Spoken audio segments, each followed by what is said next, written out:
Hello. Oh, I don't have the right screen up. Sorry. Hello.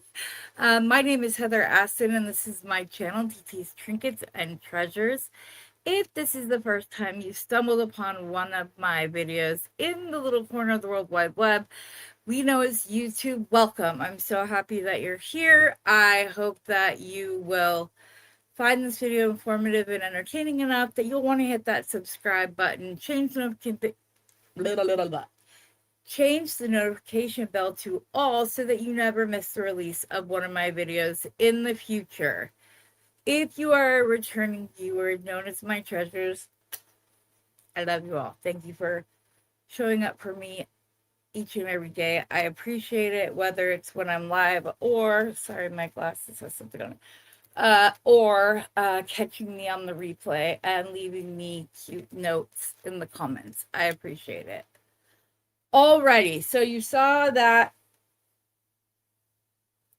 collaboration. I went digging again this morning. You guys, there's going to be at least 3 different scoop sales.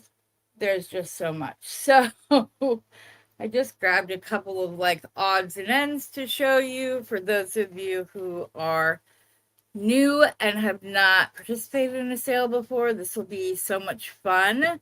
Hello, Cindy. Hello, Heather and Willow. So happy you ladies are here. People are kind of trickling in as we get going.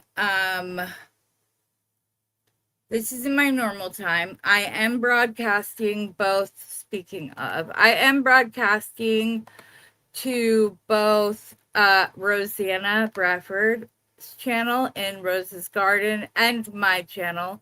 She is on vacation with her hubby. They're spent a month in Scotland, and then they will be going to Ireland in a few short days for 10 days before she comes back. Cindy, you could only see yours because you must be watching on Rosanna's channel, and I hadn't put them up on the screen yet. They're now up on the screen, so you'll be able to see the chat from both sides and participate without a problem. So yes, I am filling in for her. So she normally comes on at 9 a.m. Pacific Standard Time, and then I come on at 11 a.m. Pacific Standard Time. But on Tuesdays and Thursdays, while she's gone, I'm streaming to both channels at 10 a.m.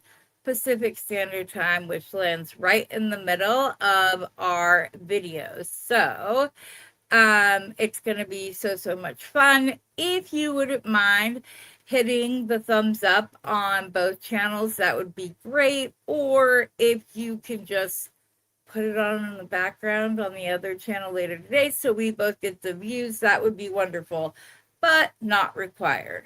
Okay, as I said, guys, I don't know how I still have some of these. I almost, if I would have had like 2 more minutes, I would have. But anybody remember these? A blast from the past? Oh, yes. These are from Randy. She had those a while ago. They're great. This can at times look like the shit show, but in the very best possible way, I'm hoping. Yeah, I went through some stuff, and not gonna lie, I'm surprised I still have some of this, but oh, thank you, Cindy. Those of you who have not participated in the sale, you'll be excited to see them. So, like I said, we're going to do several. Let me show you just a couple of little things. Yeah, we're doing that on Saturday evening. So let me go ahead and go down. Okay, so I've got links in all the metals, which I grabbed these to use, but the antique bronze, antique copper, gold, and silver. I have all of those that are just the links. These are wait, are these? Yeah, these are key rings but they're like really nice ones. And again, I have them in all the sizes. I also have large lobster clasps in most, if not all, of the sizes. So I figure these first couple of sales, guys, I'm hoping will get you stocked up for your Christmas shows after, or your fall, let's just say holiday shows.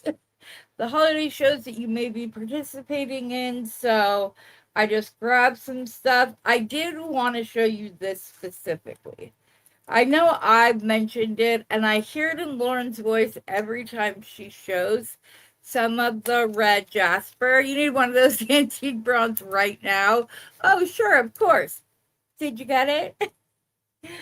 This is why you can verbally hear her eye roll whenever she says it, because where is the red jasper? Okay, so we have this, right? This is what they were telling her was rainbow jasper. That is rainbow jasper. So that's why you can kind of like hear her eyes rolling every time she says it, but says, I'm going to leave it packaged as they said, but you know, I think it's more this. So that is why I had told you guys that I had some pretty like twisted nuggets that were in a red rainbow jasper, so that I could show you that. And then if any of you guys have any of the agate left from the last couple of months, I'll have these on Saturday as well. They're just Z bead. They will go with any of the Z beads that you may have left over or have in your stash. And I will be breaking them up individually because a full strand of them is quite expensive. Then I'll tell you right now, I'm going to be completely honest with all of you. Cindy, do you know what I mean though? Don't you hear it in her voice every time she's opening?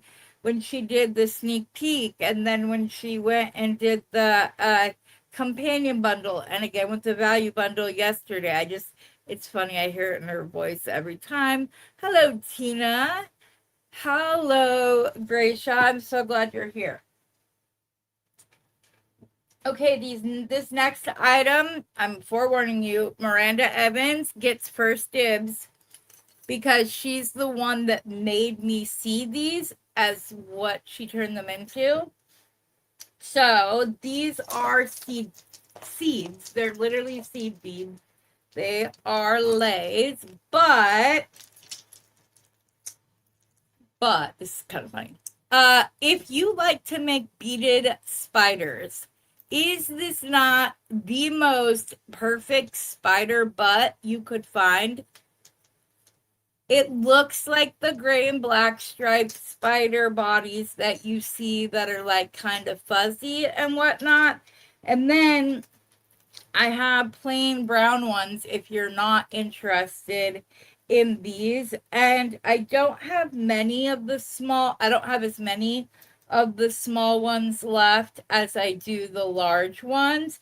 But these can either make a smaller beaded body for a beaded spider, or you could put it with the large gray and black. It's like a dark brown black color as the head of your spider. So she gets first dibs because I was like, I'm sure I'll be able to find you something. And then I looked over to like the left of me, and these were all sitting on my desk. People thought we planned it. We didn't.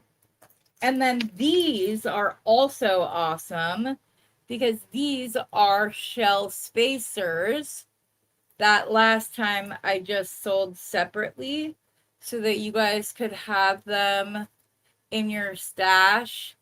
So I'll pull those out as well.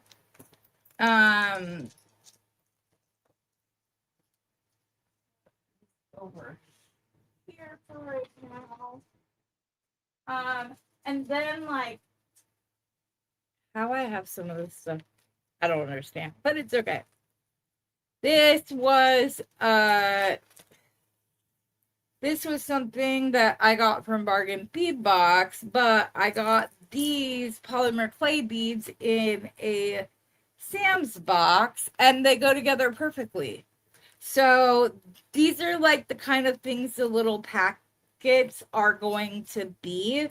And then, like I've tried to explain over the last couple of weeks, it's going to be a scoop sale, but that's not what I'm calling it. Just because I don't know. I wanted to come up with something more clever. So it's either gonna be bead buffet or something like that. But we will also just have like, how do I still have all of these beautiful dendritic agate beads? Or opal, sorry, dendritic opal beads. They're absolutely gorgeous. And you have just about any, like I also have the purple ones that I showed you the other day, but they're absolutely gorgeous. So those will be up again. Ooh, look at this one. So pretty. So I'm going back and forth on, do I do like a specific pendant sale? Do I include these just as one of the options, something like that? I keep going back and forth on. Hi, Cheryl. I hope I said hello. If I missed any of you, I'm sorry. I got excited. I want to show you this real quick before we go on with today's design. We're going to be making a few more bracelets. Sorry, didn't mean to hit the camera. I will be pulling Pixie up a little bit in just a second. But I also like have this, which when I ordered it, it said it was fancy jasper or Indian agate. But once it got here, it's also looking more like ocean jasper to me, which is what was on the bag. So I don't know what to call this, so I will probably just say something like that. Because yeah, I don't know, or I'll just mark them as jaspers. Pull this red jasper stick bead out just in case we design with them today. And then I don't just, oh, that wasn't in there. That's why it doesn't fit. I also found some really cool little chandelier style pendant that you can like hang different things from. And I like this because the holes are spread far apart, giving you more creative license to use larger beads if you want to. Sometimes when I get chandelier things like this, I get overwhelmed trying to figure out what I can actually use that won't be all like smushed together, because we don't want that. I have some of this Mexican crazy lace agate that would go gorgeous with the red jasper. As you can see, it goes really pretty. I have some that have more red, because it's like reddish brown. So I have some that are more red than brown. In fact, I think I have them pulled out for later. But I have natural midnight blue tiger eye. I know my hands are really dry. I was digging through this stuff. And while the beads are not all dusty because they're in packages, the packages are dusty. So I have all of that. And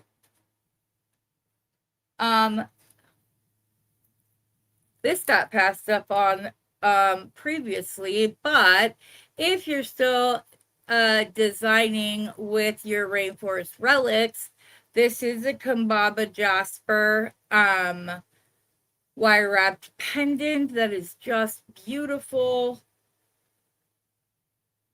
It's gorgeous. So I'll have that one. I have a couple of other ones, like this pink one, that's all done.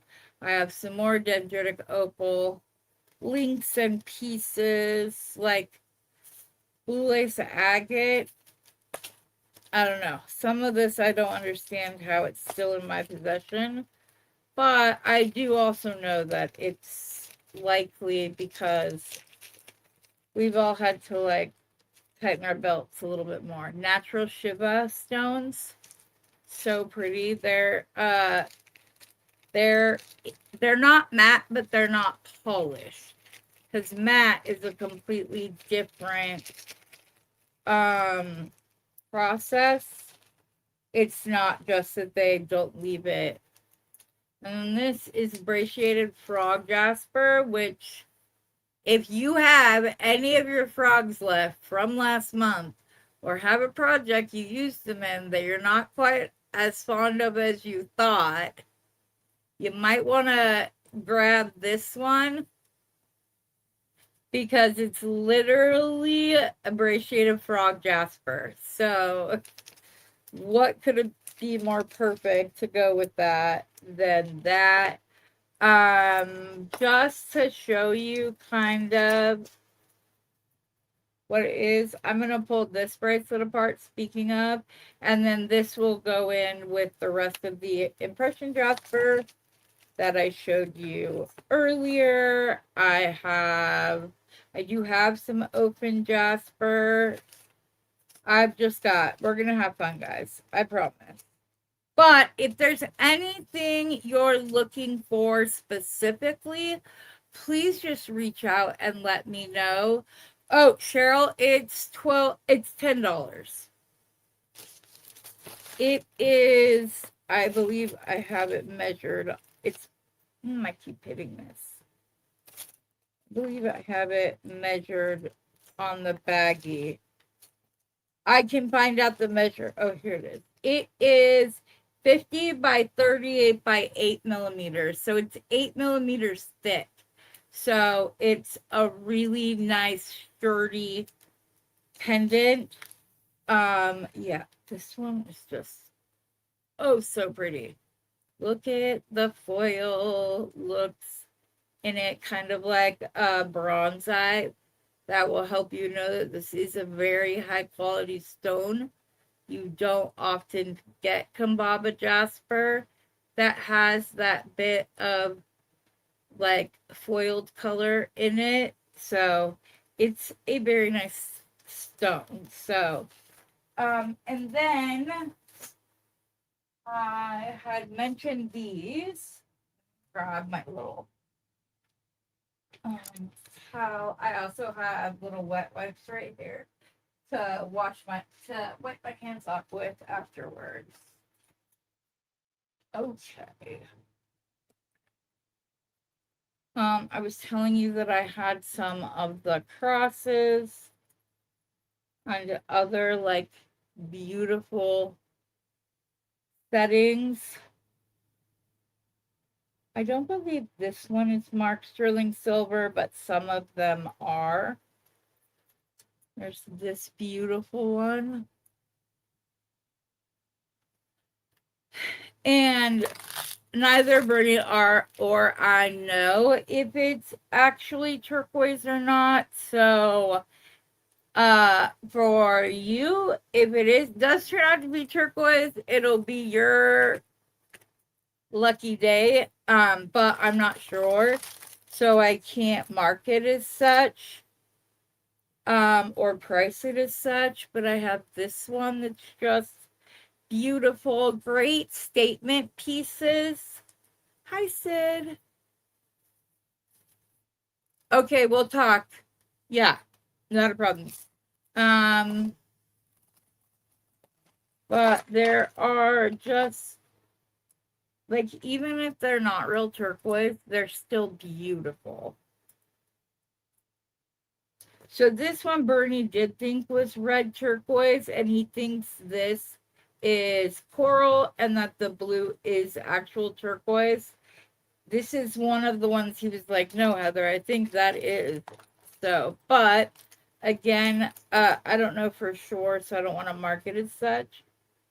This beautiful bronze patinaed flower cross. So pretty. Those of you who like some sparkle, like a lot of sparkle. But if you put this on, if you put something like this on black leather, it tones it down quite a bit. It's not going to be as in your face. This one is antique silver, or it's been antiqued.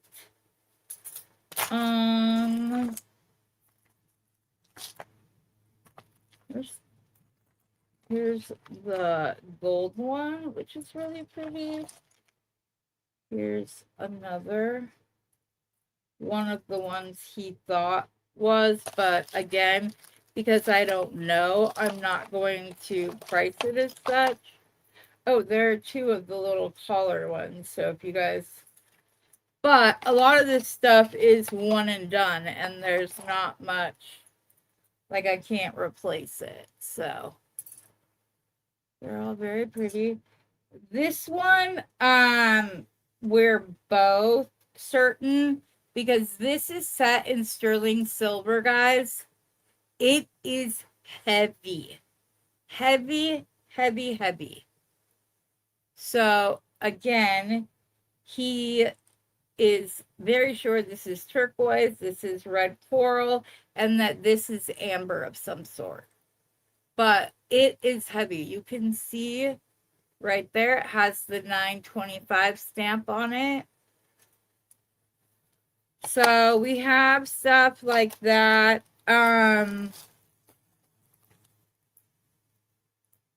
This is poppy seed jasper. So there will just be like a smattering of things. And I think I'm going to put the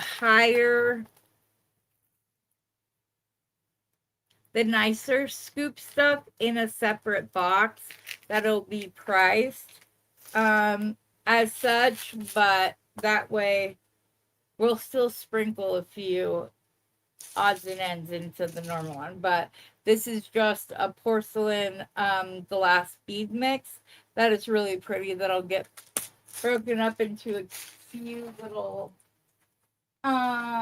groupings. Something just almost went sliding off the back of my desk, which I don't want. And then I have a lot of like dollar bead box check glass strands and stuff. So we should be able to have ourselves a pretty good time over multiple sales and have fun with all of that. So, oh, also, if any of you would have to wait until the 3rd for Social Security, reach out to me in advance and I can invoice you and wait on payment. And am more than willing to do so. You just gotta let me know that that's something that you need. Oh, I also found another porcelain cactus, only this one is from a couple years ago.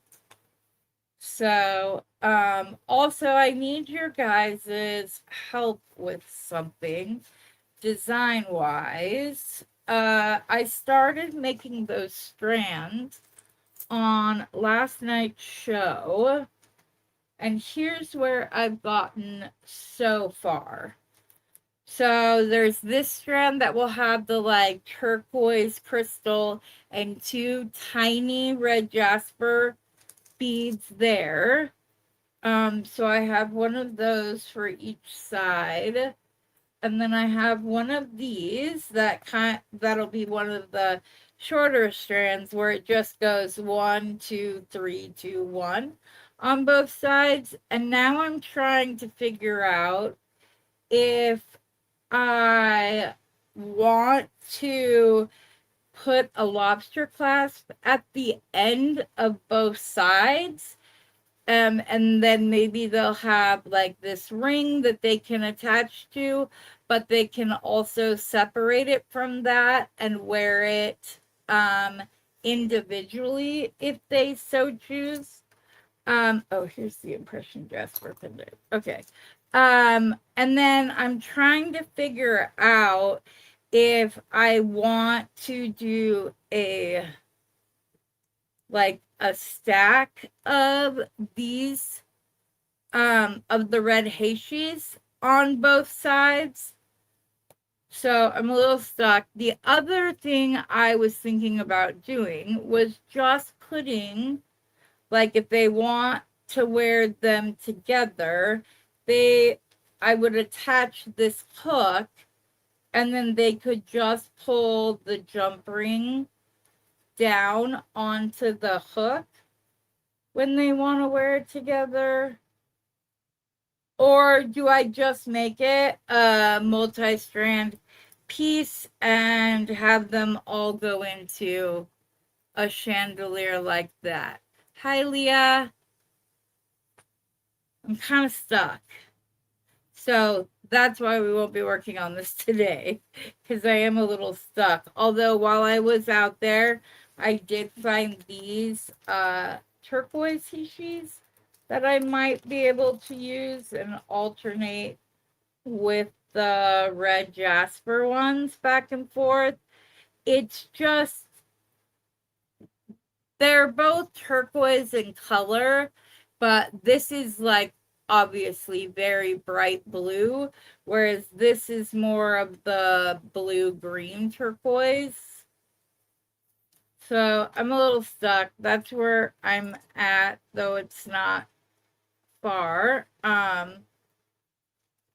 But that's why when I saw this, I said, that's what we're going to play with. We will do another cactus piece, especially because I have these beautiful magnesite. Magnesite, are these, or are they howlite? I don't remember. It's one or the other. I don't remember, but I think they're absolutely beautiful.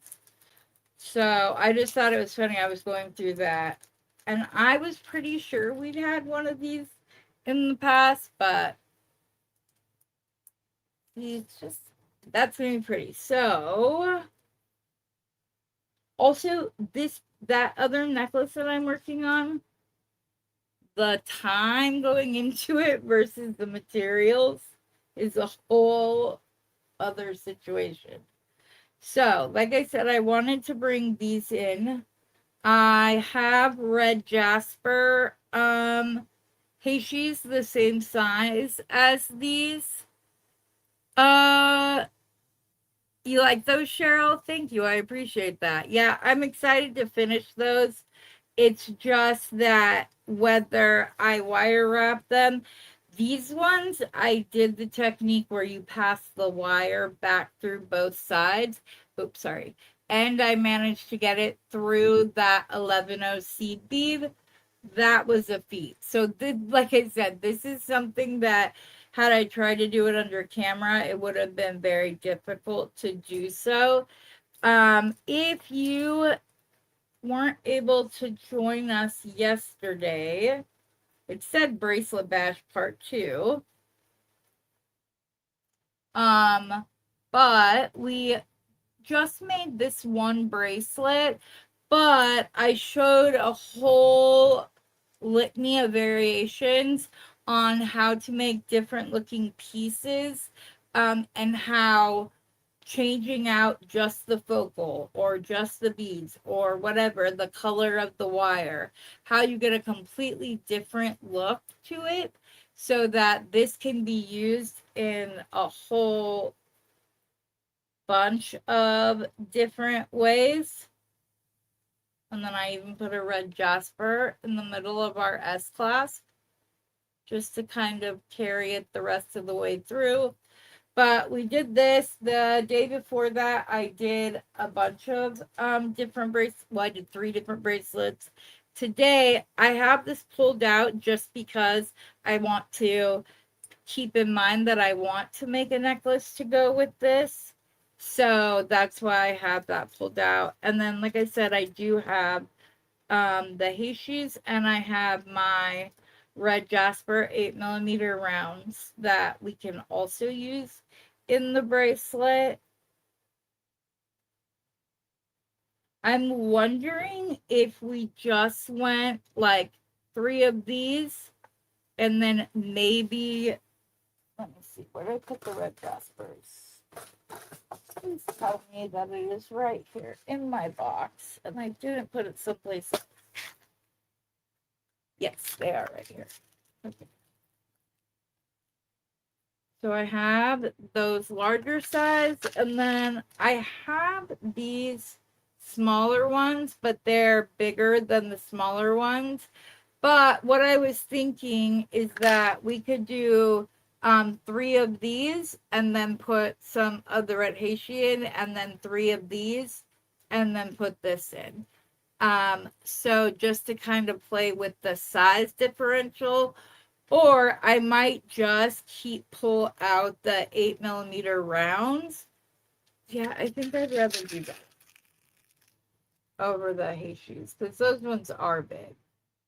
So I also have 6mm that we can pull out, but those ones didn't come from Bargain Bead Box, whereas these ones did. So let's open up the strands. We can't decide anything while it's sitting on there.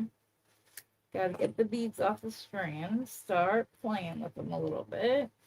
It is fun to go through these boxes, guys, and see some of my old designs. It's been an experience, that's for sure. Some of them I look at and I'm like, wow, you did a good job. And other ones I look at and I'm like, what the heck were you thinking? Oh, but if I cut this apart and use that with this, it'll be so much better. So the what were you thinking doesn't last long. Oh, all of those strands will meet up with this as the focal because the crystals are the same blue color. So those will all meet up together. I don't know how many of these I'm going to need, but I don't want to open the some focal strand. It's not necessary. Let me grab some antique. I'm going to go with the antique copper string. Let's see how this, if this looks like it will work the way I think it will. I also thought that I grabbed a whole bunch of cookies, but I must have left the clip contain, the one with the clips on it, out there on accident. Okay. So I was just thinking we could go like 1, 2, and 3. Like so. I would probably want to use a smaller bead.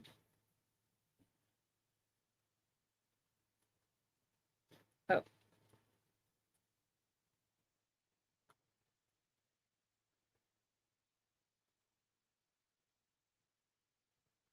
Hmm.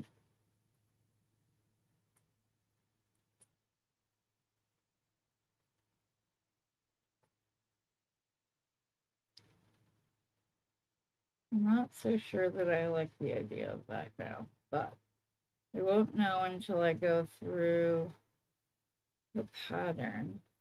and swap it back. I can put metal on here, obviously. This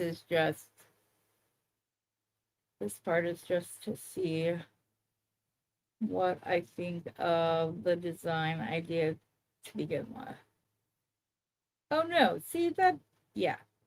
This is why you want to put it on the strand, because now on the strand, I don't mind that at all.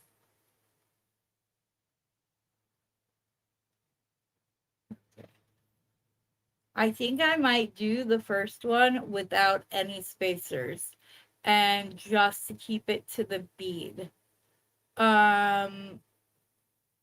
Just keep it the beads. And then we can go and switch it up a little bit by adding some metal accents throughout it. But for this first one, that's a red lightning jasper for Rosanna. I hope I didn't pull out all of the red lightning jaspers.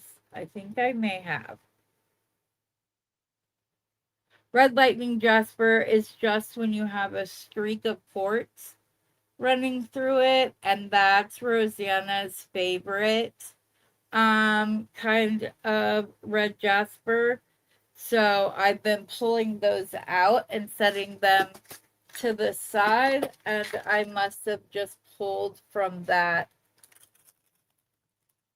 section of my jasper box on accident. Okay, that's one.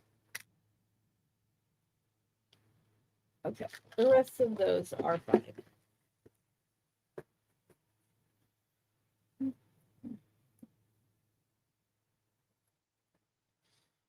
So, did you guys all have a good night last night? I hope if you weren't able to watch last night that you want to go back and watch it. I just showed how to incorporate beads into chain, and I did it by doing very small, sorry about that, very small loops that match the size of the links, and then the ones where you cross it back over and it looks like you got beaded chain from a factory source or whatnot. So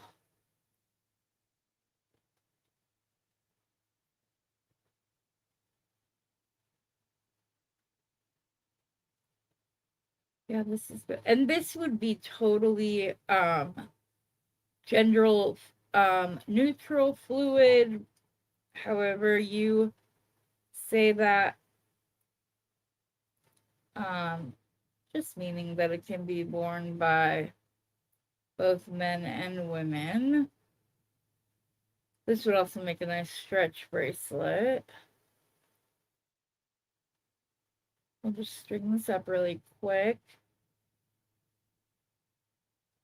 And then, like I said, we'll just go ahead and maybe do a second one, but add some metals into it just to see, because that way I prefer stackers over multi-strand pieces, just because with the multi-strand there's a higher chance of one of the strands individually clashing with an outfit you want to wear, but the rest look gorgeous with it, and that's always a bummer. So that is a red light me jasper.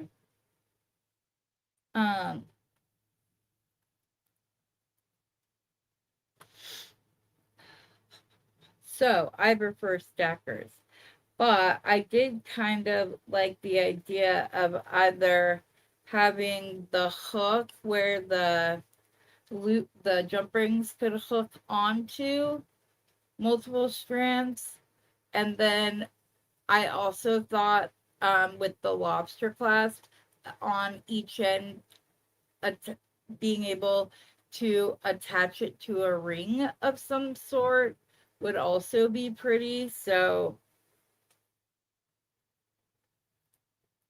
make it kind of a convertible necklace. So it would be that even if they were separate pieces, they'd just be layered. Oops. I forgot a red jasper.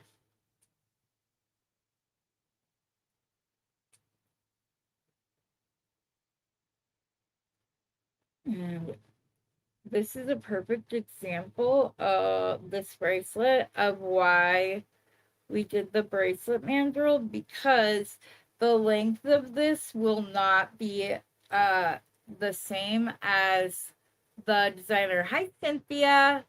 You like stackers better? Yeah.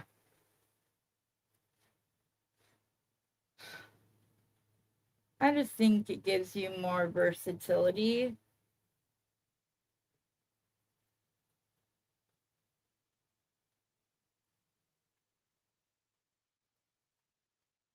It's like this strand, the strand with just the blue crystals on it, can go with a whole bunch of stuff. But maybe it doesn't have any like red in it, or the red doesn't go with it the same way. But then you have this on here and it creates the possibility that you might not want to wear it. Okay, let's see where we're at. Measurement style. And I'm going to show you. I'm going to measure the length of this. And then we will measure the inner diameter. So this is just about 7 inches long, but only 6 inches on the inner diameter. Yeah, like right between 5 3/4 and 6 inches. So that's why these come in handy, especially for new makers, because it can help you be more confident that when you say a bracelet is oh my gosh, Heather talked. A bracelet is a 7-inch bracelet, that you don't have a customer then put it on and say, this isn't 7 inches. But I also like to have little beads on stretch at different measurements, so people can put them on and see what size they like, the way it fits, the way it drapes, all of that stuff. So that they can size their wrist right then and there. Okay, we're gonna grab some copper crimps and go ahead and finish this up, this bracelet up, and then we can play with the other. Oh, sorry, I'm just looking for.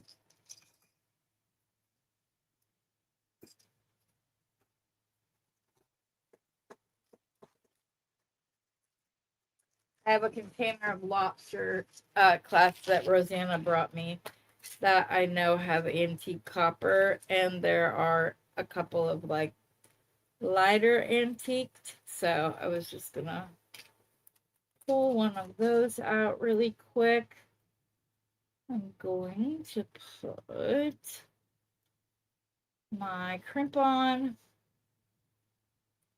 my clasp on, go back through my crimp, get my loop to the size I want it, and I want this to be able to swing, and it's a little tight, so I went ahead and brought it out a little bit so that it, so because this is a double ring hole, meaning it's twice as thick as normal, the ones that you typically find on the market. So where's my,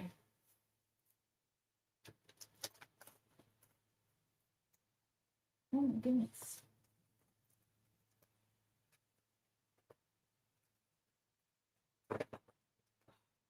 I'll have all my tools out. Oh, here's one. Now I'm just going to grab my magical crimper. I'm going to center my crimp in the middle part and squish. And you do not have to Hercules this. You just need to close it. And these new ones that I found, you typically only need 2 squishes. And you get a very nice looking crimp. I think that wire will go inside the bead. There's not a lot of it there, but if it won't, then I will cut it off. There we go. I'm just going to cut it off. I would not want somebody to get this and think that's the type of work I do. Okay, then we're going to cut, leaving, I don't know, 1.5 inches or so. So we need our other crimp.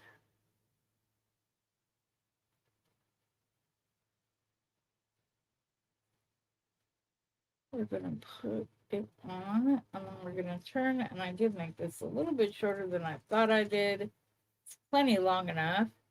Just with my dexterity issues, this would have been hard to try to use just my fingers for. I need to see if this is an open or closed ring.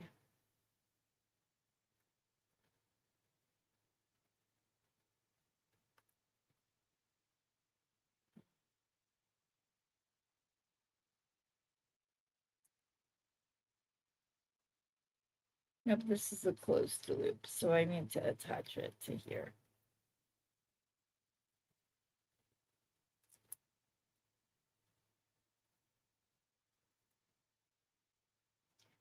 Nope.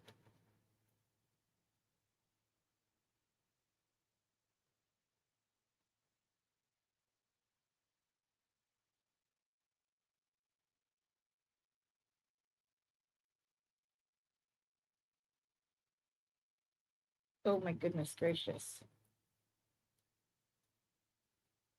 I was trying to put through or make the wire go through on the wrong side. So give yourself a little bit more room than I did. I'm just not going to restring this. It's all. But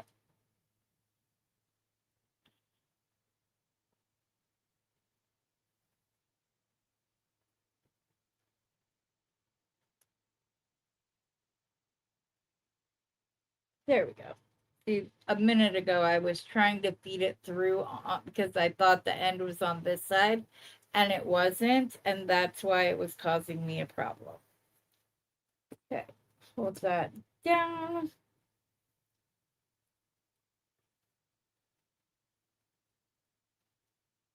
And do the same thing I did on the other side. If this ring will let me.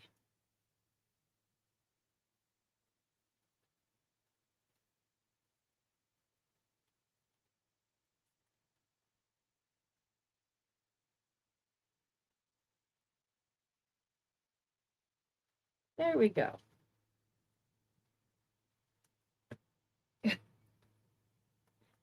That took much longer than it should have, but I like the closed string option whenever I have it. So there is the first finished bracelet. Just very easy, like I said. Oh, this went to a little bit longer than I thought once I put the loops on. I always forget to add in this length as well. If I'd been but it's fine because this is 7 3/4, so it will fit both men and women quite easily. So I like to have options in for both. Okay, now let's see here. Thankfully, yeah, I like it. It's simple but effective. You could wear this year round, wear it at the beach, wear it like it's a very versatile design. And like I said, when I was just looking at the two sizes of the Heishi beads on the mat, I was like, there's no way that those are gonna look together good together, but they really did. They look very nice together. So that's just a good thing to keep in mind when you're designing. Try to put at least one repeat of the pattern together over instead of just trying to visualize it completely.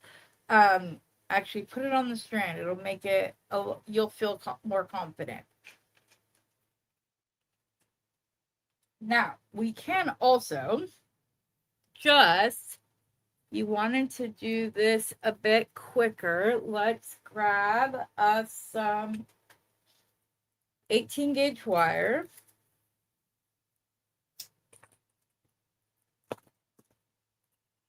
Go ahead and pull this out.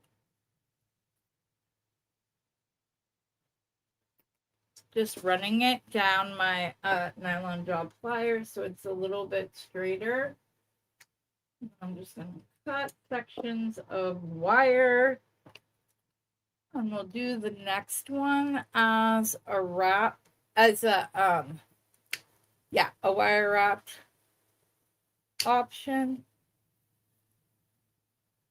A linked option is what I'm trying to say. Okay, we're going to leave that right there just in case I need more.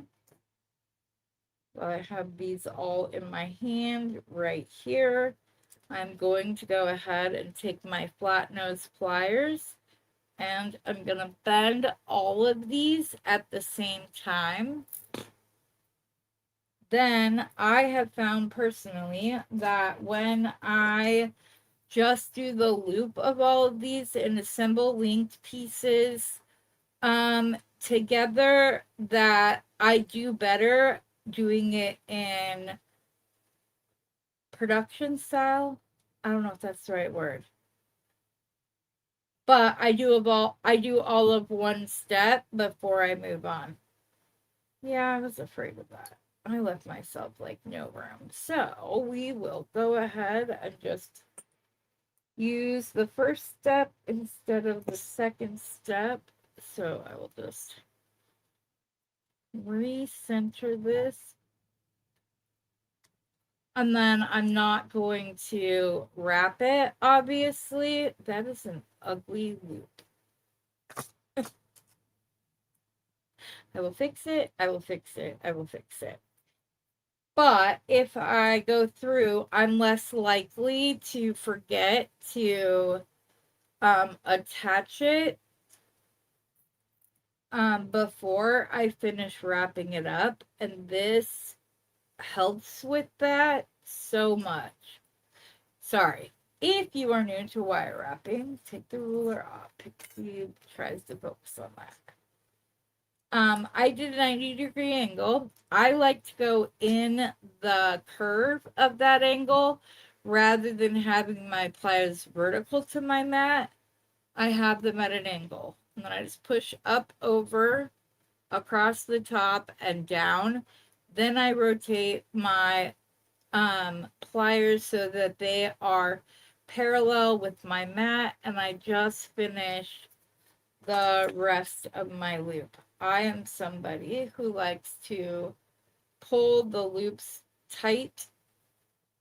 I didn't mean to do them that tight, goodness. Just because I feel like it gives me a better loop.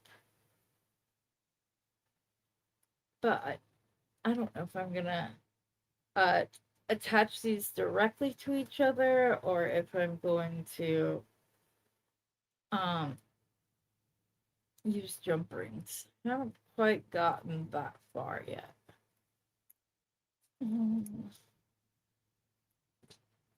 I wrap those up quickly. I'm going to start with the ugly duckling, and I'm going to do my best to turn it into a swan. I'm not going to hold this as tight as I normally would as far as the shape of the, as I'm pulling this wire tight, and I'm doing that. That's quite a bit better. I scooch it just a bit more, it'll be good. And then I'm just going to use the hybrid link or loops, which is I just go and I pull the wire just around the back until I get back to where the loop started, which is right there. And I like to go ahead and bend my wire a little bit past where I'm going to trim it. That way when I go to cut the excess off, I don't have a piece of wire sticking out straight. It's already got a curve, and so it makes it easier to go and tuck in if there are any spots where it's sticking out, which with this there wasn't. And then I just want to go ahead. Oops. I probably should have checked to see if these beads were going to fit on 8 gauge wire, and they will not. Thankfully,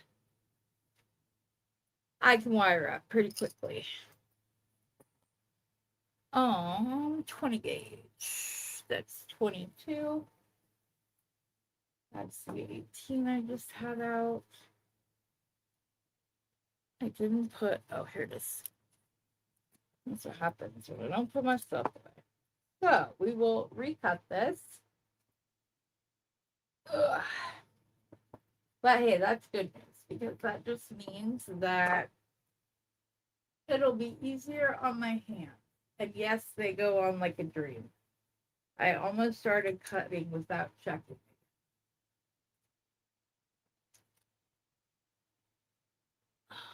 And 20 gauge wire is more than it's sturdy enough for a linked bracelet. If it was only 22-inch, I would probably be more hesitant to use it, but 1, 2, 3, 4, 5, 6, 7, 8, 8, 2, 4, 6, 7.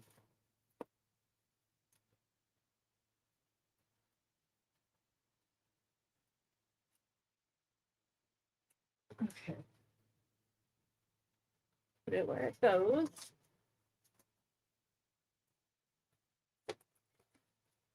I just dropped a bunch of wires.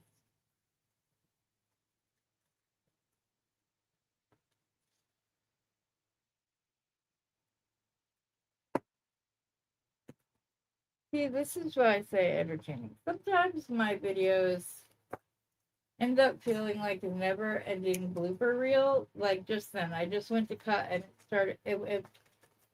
I had it in my hands and it went flying anyways.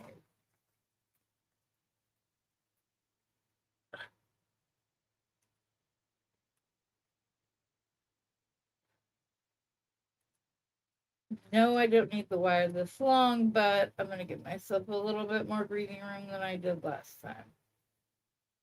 Just to make sure. Again. I'm going to try to get these all stacked up and do as many at a time as I can. There's those ones. The other ones. And I like to push my thumb in to get it to a nicer angle there, so that works. You do too. I don't know. That comment's been, I don't know if that's a new comment or if it's been up there and I just didn't see it. 10:50, 10 minutes ago it was put up there, so trying to decide if I should do it around the first step or the second step. I'm gonna go ahead and go second step because sometimes bracelets get caught easier.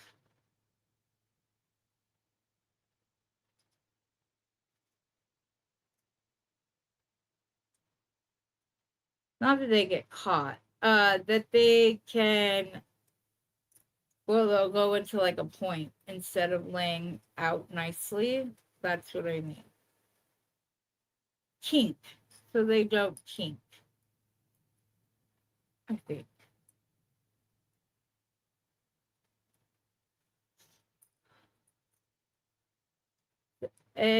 What did everybody think of the value bundle? I'm curious to know what you think. Somebody last night said they liked it better than the companion bundle.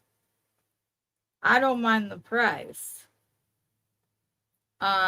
If you've never shopped with Bargain Bead Box, or aren't a subscriber to their monthly bead subscription box, you really should be.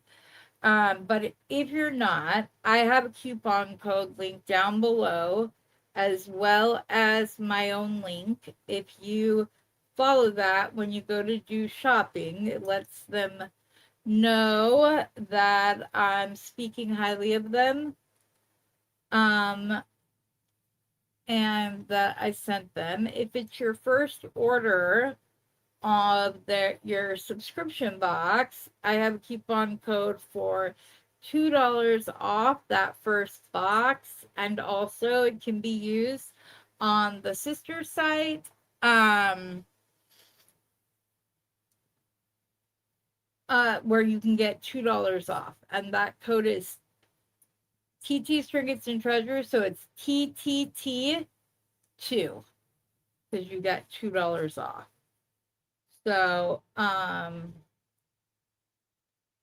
if you wouldn't mind doing so, even if you're a regular shopper of theirs, but you click on my link to go over shopping, so like it drops in the middle of my Friday show. So, if you were to click to go to the website using my link, that's very helpful and beneficial to me.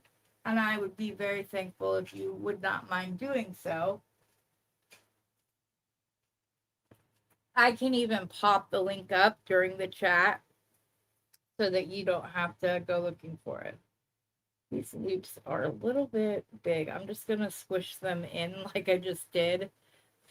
I just take my pliers and kind of rotate it slowly. And then I'll pull the arm back down. Just a little bit smaller of a loop. Bend that around until it matches up with the other side. And go ahead and trim. Then we are going to,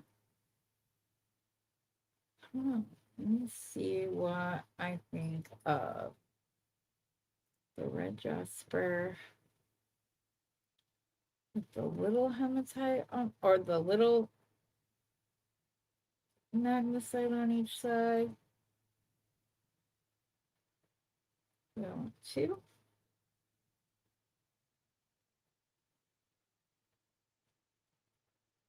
Let's see.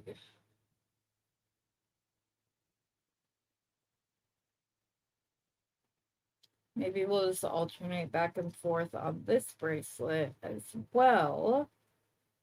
And then, oh,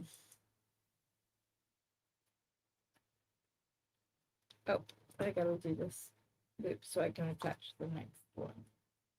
Okay, I'm gonna do the same thing on this one. I'm gonna start it as a size 2, and then I'll likely do the same thing on this one, which is I just grab the size of it and I kind of rotate it in till it looks to be about the same line as the other, the same size, and then I hold across the top and pull the arm of the loop down, and I'm just gonna go back and around like that, just like that.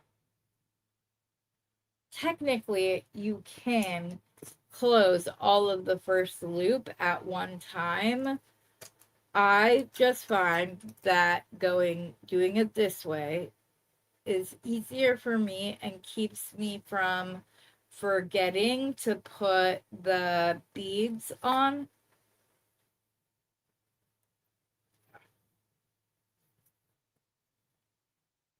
I just like the slightly smaller loop.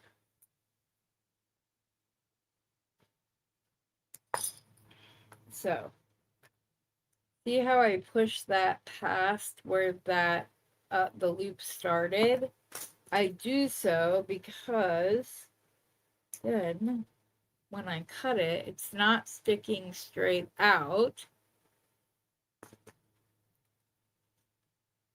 And it's easier to tuck if it needs to be tucked. Sometimes just pushing the loop past and then trimming it off, sometimes that tucks it in all by itself. So let's do a bigger one. Or what? Ooh, that's Norina Jasper. That is not rainbow or red Jasper.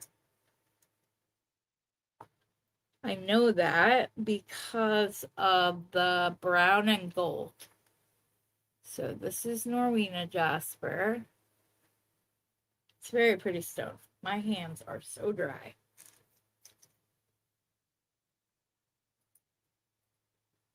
That's what happens when you live in Arizona. Ugh. And you pull a bunch of stuff out. It's almost like this is a desert and it's full of dust. Okay, I'm going to slowly move that one in. Go across and pull down like so. I'm going to open up this loop. I'm going to attach it to the first link. And then I will come across and use my pliers to go ahead and go just past there. That was a little bit further past than I anticipated. There we go.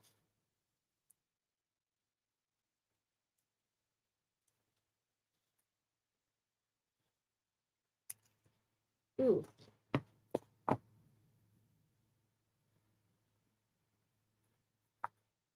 Luckily, I think I can write off all the vacuums I break by letting my wire just fly.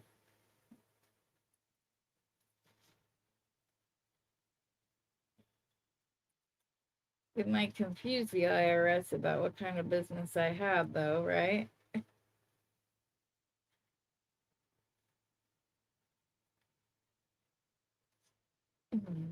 Grab this. I might. Going back and forth on whether or not I want to wrap up this first loop or if I'll forget to attach it when I finish the next link. So, but this will go very nicely with the other bracelet. You'll be able to stack them together.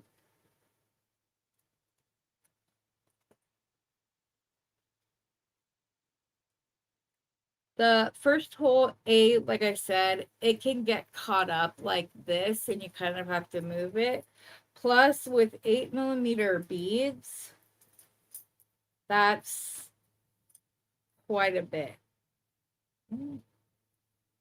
Gotta pull this down so I can, or off the loop so I can walk that out. And then come around.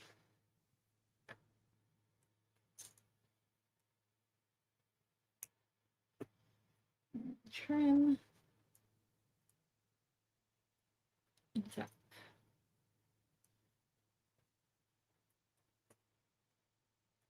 To make it sound like I'm an aerobics instructor. And twist and turn and tuck.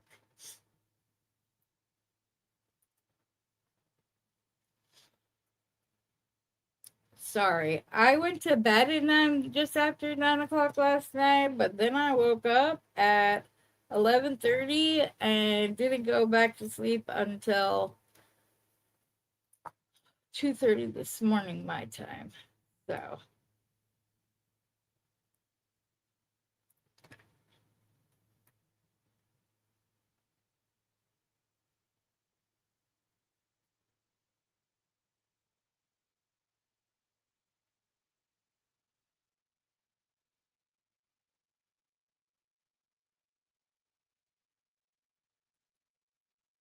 yeah,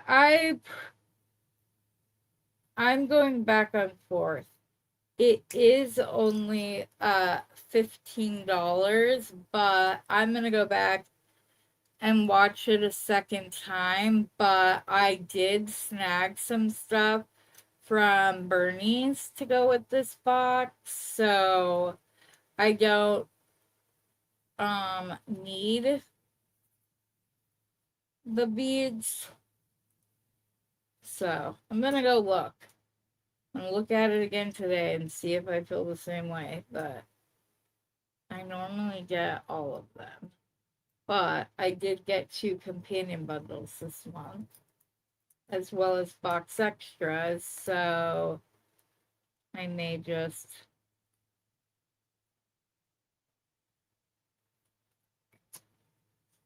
pass on it rather than get it and have it just be in a future scoop video, because I like the beads I already had better. So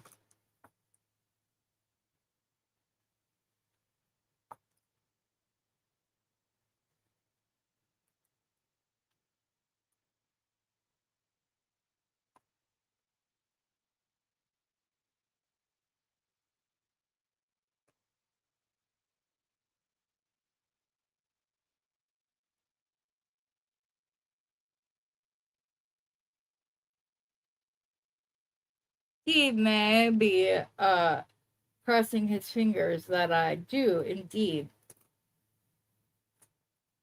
pass on it this month.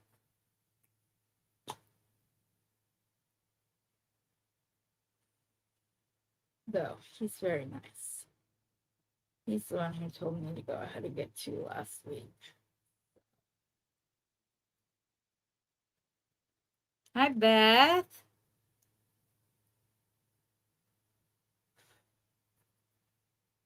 Well, I hope the visit goes well.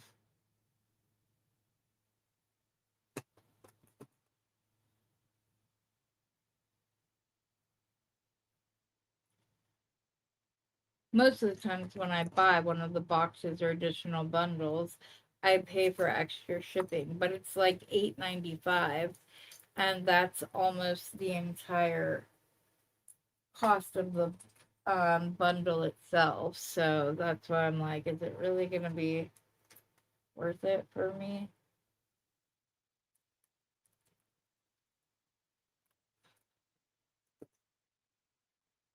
Especially if it's the third. If the value bundle comes after the companion bundle, we're gonna have our September boxes right around the same time. We'd be getting them right around the same time. So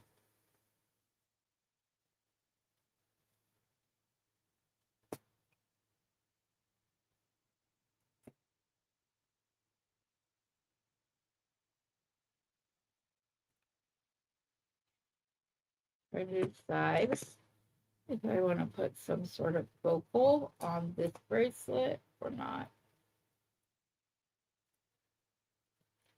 If I wish was just a bit smaller. Because if it was, like if it was there or something and it was drilled the proper way, I would use that for the top of the wrist. I do have those stars. I could snag one of those and put it in the middle of this bracelet. Where did I just... Right. No, the stars, I don't think were in here. I think those were... Nope, there. Maybe this one with the white right across it would look really cool. Put that on it for the middle of the bracelet. It still remains gender neutral because it's a star. It's not,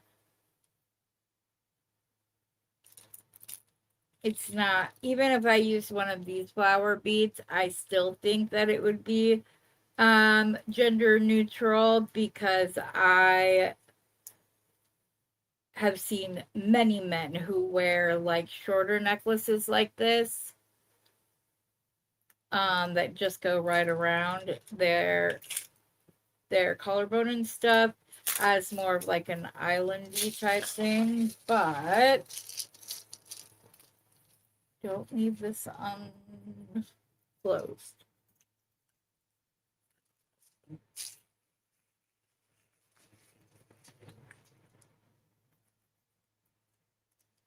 Ooh, I have smaller ones. I didn't realize that. That's like the biggest one I have. So I have 2 small and 2 large. No, I want to stay with this one.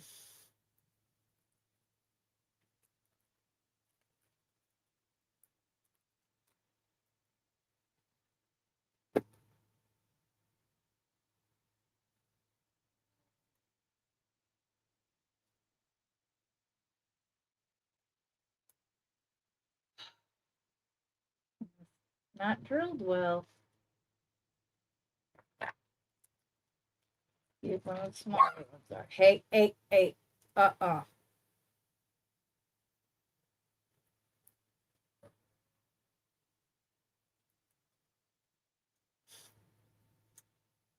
Seriously?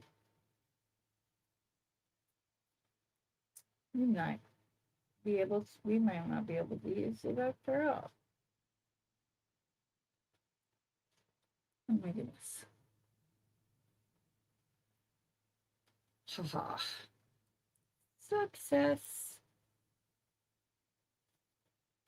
But I'm gonna need to take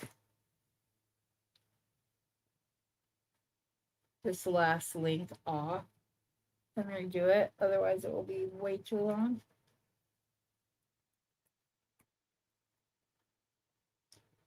So I'm gonna make this easy on myself by making this the part that I have to put a wrap loop in, rather than this side, because that would be very difficult to do, because the loop fits inside of these 2 points.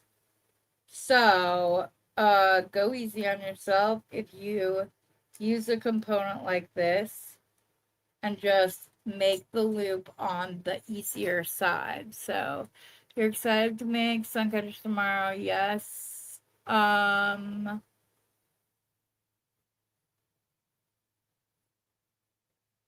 You like the stars? Yeah, I do too. Because this can be worn at like 4th of July, Memorial Day, any of those holidays. But it can also be worn the rest of the year as well. If you mix this with a strand of, with a bracelet that had like some green to it, you could still use that without a problem, but it's not just dedicated to like a Christmas think. Now I can't remember if I cut off the other loop yet or not. No, I did. Okay. So, did I? Yes, I did. It's right there on the desk. Yeah, that should be perfect. So we need to do 4 more links is all.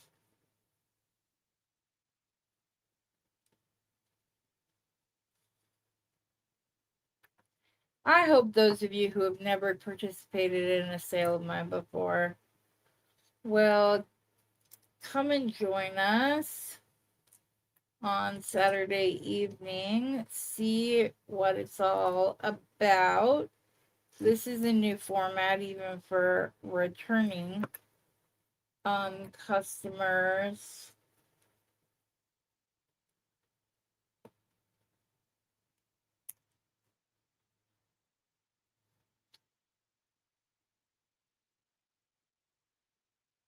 I don't have access to a pool. I wish I did.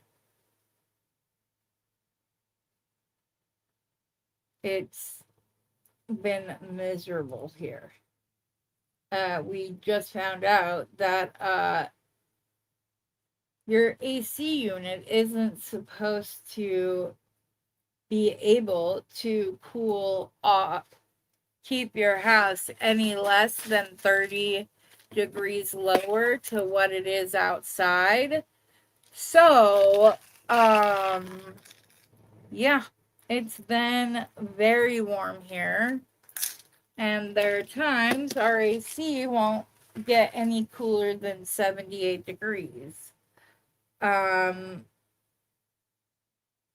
Which is not a comfortable temperature. Especially not for this lady who still gets hot flashes. Though walking outside is kind of like having a hot flash when you live in Arizona.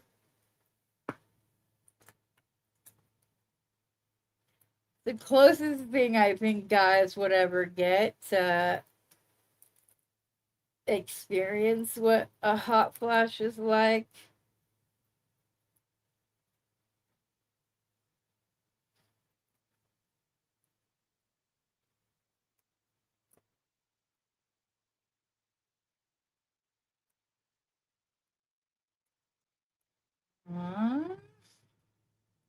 That one looks shorter, so we're not going to use it. For this,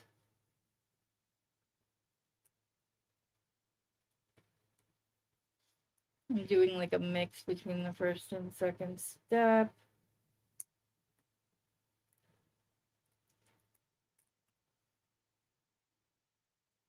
No, Beth, we just gotta talk because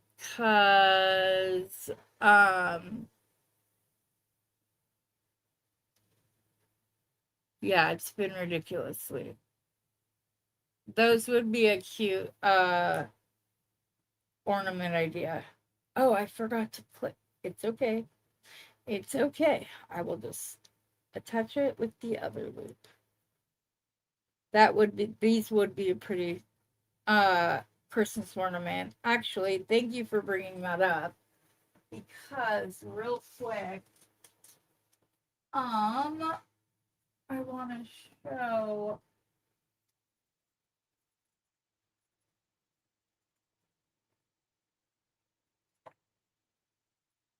Okay. So I'm thinking this will be at sale all by itself, but I have all of these like acrylic beads, and they're acrylic by design because I got them to make or snowflake or other ornaments with. And like I said, I have them in a whole variety of colors and stuff, so that like I have some of these same ones, but they're clear, not frosted. And I have them in a whole bunch of traditional Christmas colors and some that are not traditional. So I'm wondering, do you guys think that should be a sale all of its own? Or that could be mixed along with other stuff so that you guys can start creating with it now, because that's really when, if you're going to do Christmas shows, I did not do what I said I was going to do last year, which was that I was going to make a few ornaments every month throughout the year so that I didn't have a mad dash during the fall. But like I said, they are acrylic by design so that you can put them on the Christmas tree without it like weighing the branch all the way down.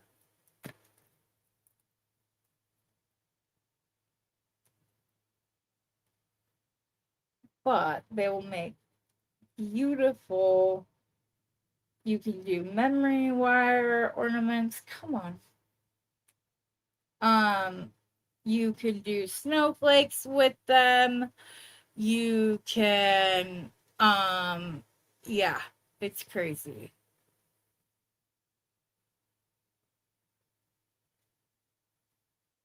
Yeah. Anybody who lives in Arizona, whenever anybody says, at least it's dry heat, you're gonna get a look from us. Be prepared. Dry heat or not, it's not comfortable. You walk outside and it's like you've walked in front of Honey, I Shrunk the Kids, but opposite a blow dryer. And if you come out of a store that's cooler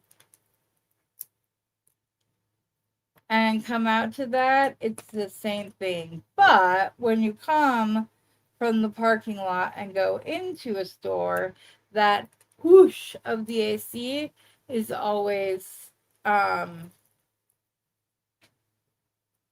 it's always appreciated.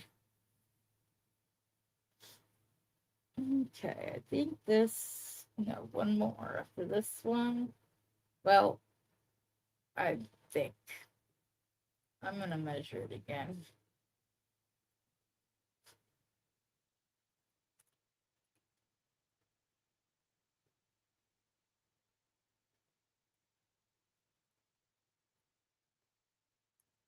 Oh yeah, I'm gonna be doing all kinds of ornaments. The last couple of years, we have a smaller Christmas tree.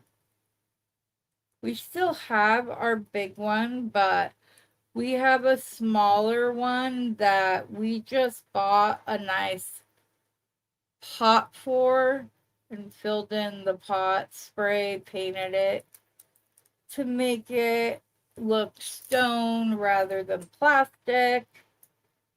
And we have it inside the pot, and we have these two end tables that are antique that we got from Steve's aunt. No, I definitely have to do the fourth. That we put it up on top of. That way, if we have Christmas puppies, they're not going to be getting into anything. I just realized I made a mistake.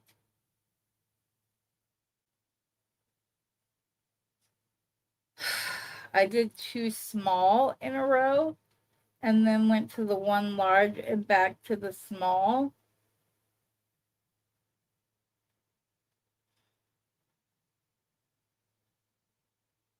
Okay. I'm going to show you how to fix this without completely redoing it.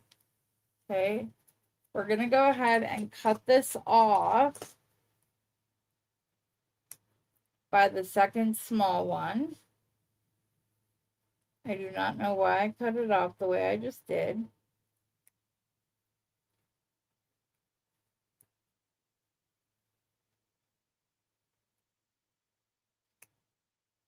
Okay.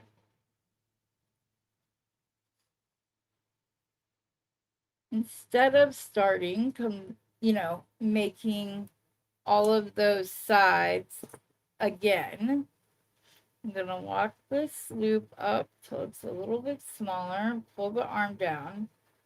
We are going to connect back onto this using this loop.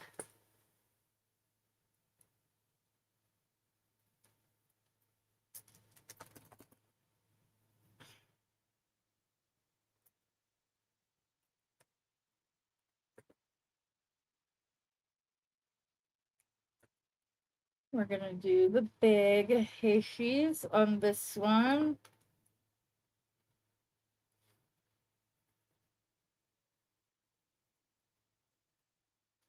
And I'm showing this because I couldn't tell you how many times my initial instinct is that I have to cut apart the last 3 links when that's not at all necessary, even if you are doing a direct connect design like this. I'm just going to, I connected this loop, and now this loop I'm going to attach this on, fixing the pattern, and then I only had to rewrap one of the loops rather than cutting the 3 loops off where I made the mistake. So it was fairly easy to fix.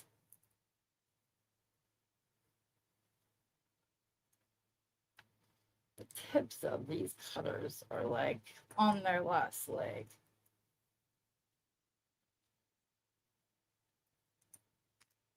I wish they could come out with a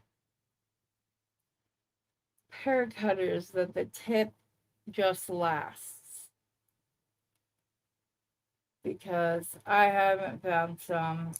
They work great the rest of the way. It's just that it's the end point, which is the one we want to be the strongest, so that it is easy to get in here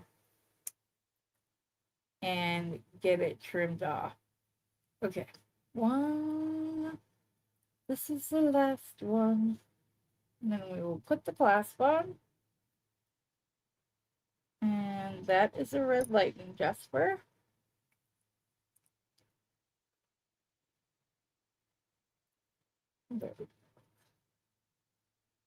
I'd never heard the term red lightning jasper before Rosanna made a comment about it, so I know that those are her favorite. Like of the red jasper family, so pull that tight, then walk it back up. Okay, now I have to decide how I want to close this up. Now I'm thinking that maybe I should have kept that a larger loop and just attach the lobster clasp on the other side.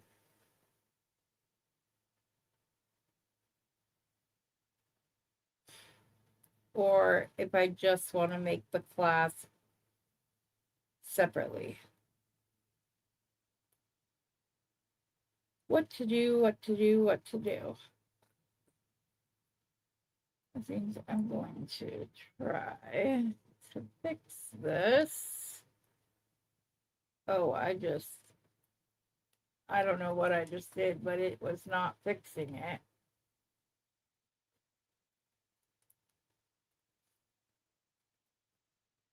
Okay. Let's see. Where are my nylon drop pliers? If I can just get these a little bit straighter than they currently are, it'll be a win in my book.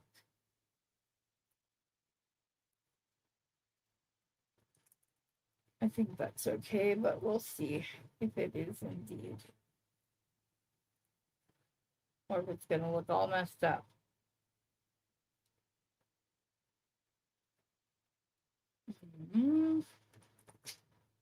Pull this out.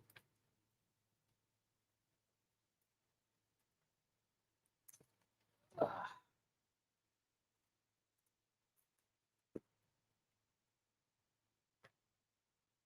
Nope, it looks okay.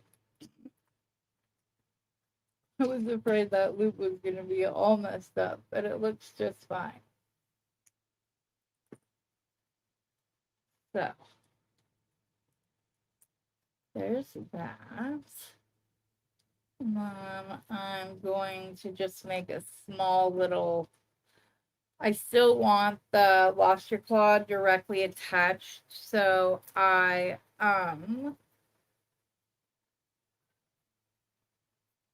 will probably just attach it using a little,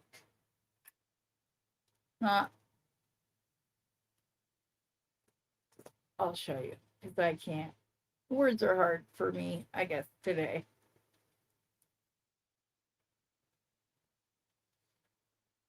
Okay, I'm going to attach this loop onto the last link on this side. I'm going to close that up.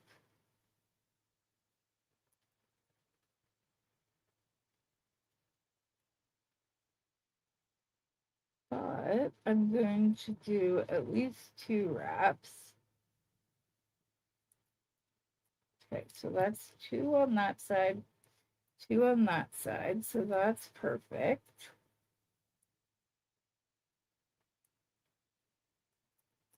Then I'm going to just make a bend right there. I'm going to do the same, I'm going to do my loop exactly the same way I've been doing it this whole time, which is that it starts at second step, but then I walk it back until it's somewhere between the first and second. I'm going to grab, what did I do? Oh, here it is. One of the little lobster clasps. This is a situation where any of the sizes I have could work, but they will vary the length. So before I wrap it up completely, I'm going to measure it.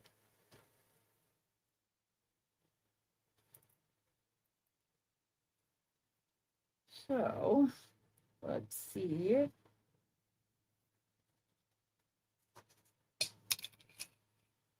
And it's right at the same size as the other one. So that works perfectly.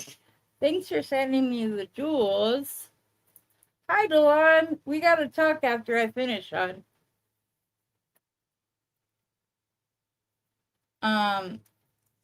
You really liked the coffee jasper. It was you who liked coffee jasper, or was it Cheryl? I don't know. But I found this Red Creek jasper pendant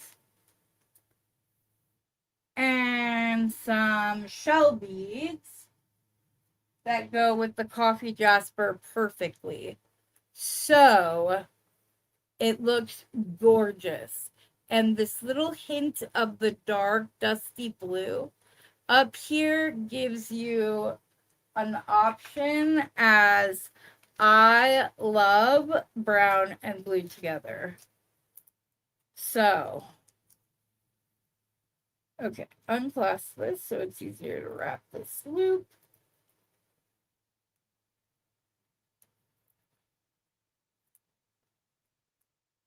hold across the loop so it doesn't get deformed. And then I'm just going to go ahead and wrap right back over the wraps I did before I made the second loop, except for it crossed over itself when it wasn't supposed to.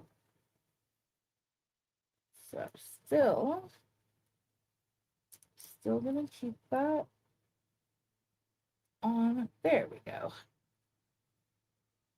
That looks okay. Come on.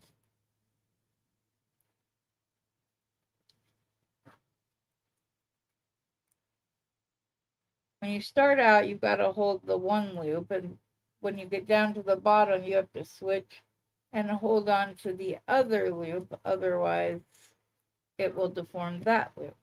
But this gives you an attached clasp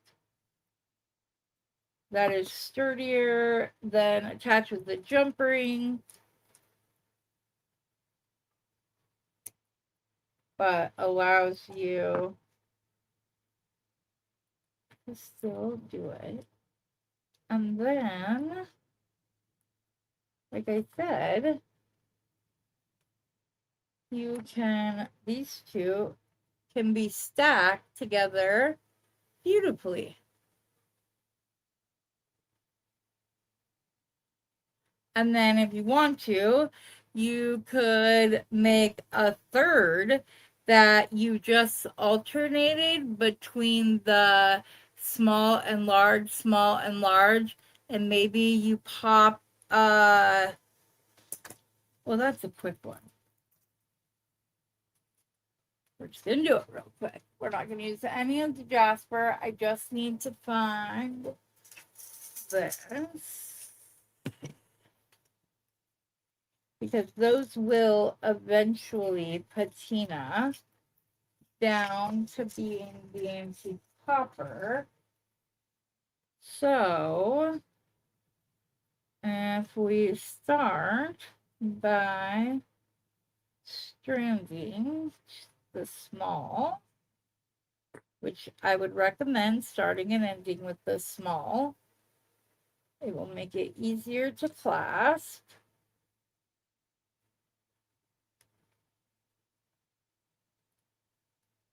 Like so.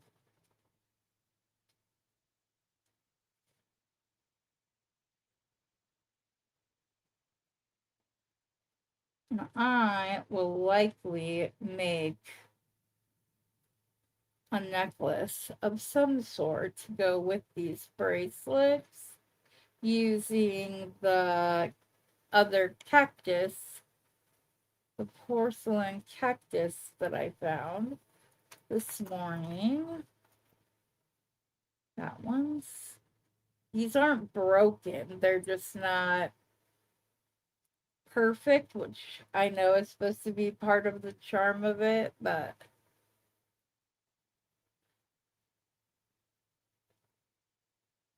good luck telling my brain that.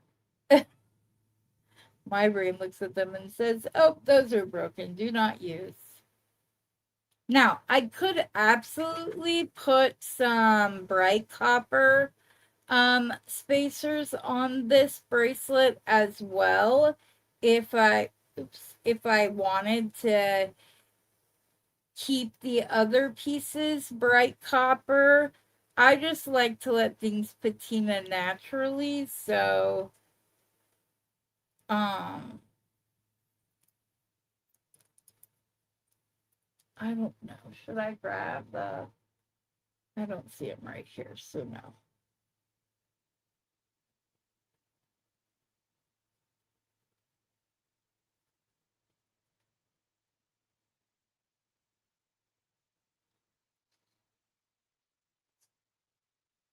And we didn't really make the copper part of the design, so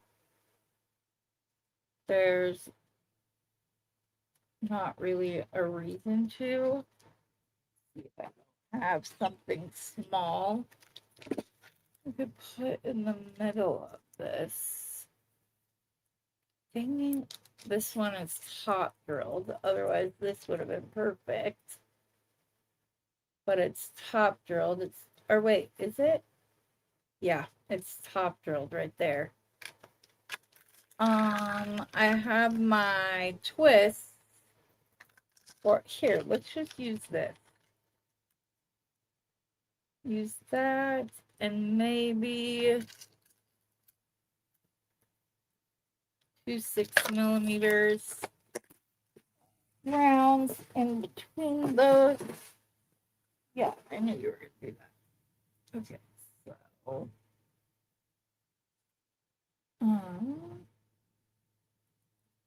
I'll just do a round.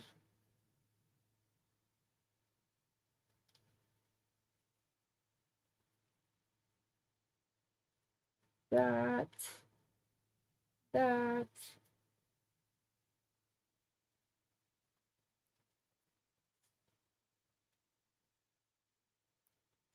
And then finish up the pattern.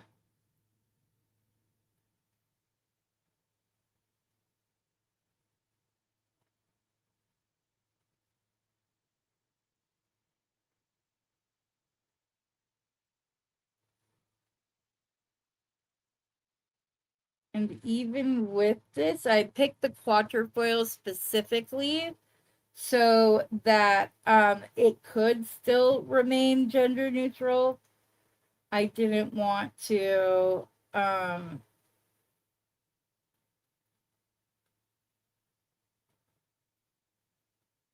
make it overtly feminine. But I will probably use that red jasper tab and Oz one, and maybe this as another one. Do a couple of options, and then people who come to buy them from you can be the one deciding what they want their collection to include. I'll do some earrings as well.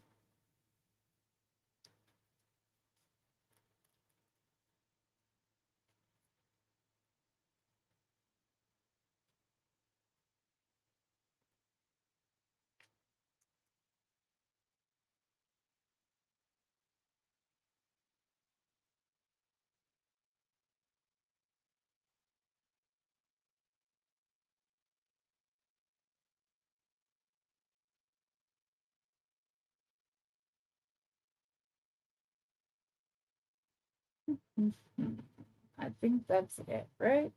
1, 2, 3. No, I need to do it a third. I think. We will see. I'm kind of afraid I'm making this too big. But I won't know until I put it on the macro. So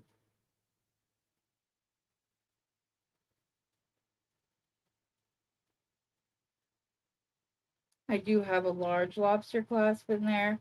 So if I need to end on the larger Heishi's, I can without it being difficult to clasp, because I will just use a closed ring and the large lobster clasp. That will make it easier to put together. Now it's right at 6 inches now.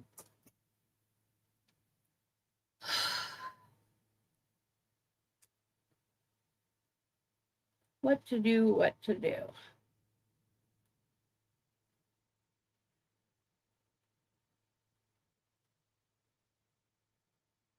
I could just add 2 extra rounds at the end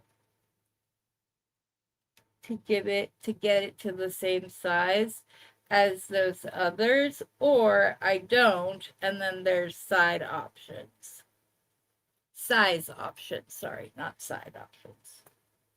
I think I'm just going to do size options because I can always add an extender.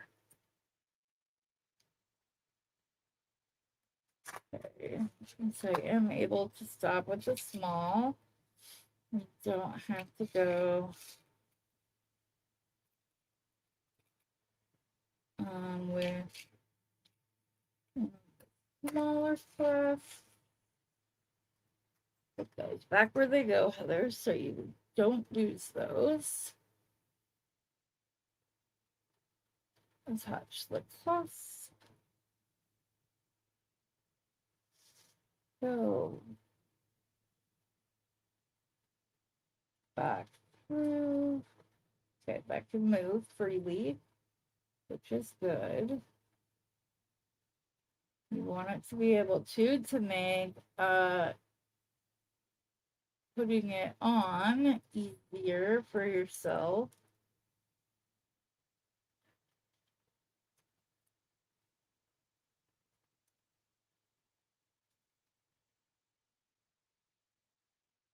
Okay, there we go.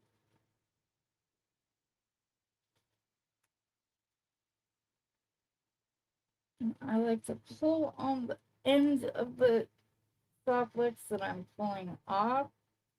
If it's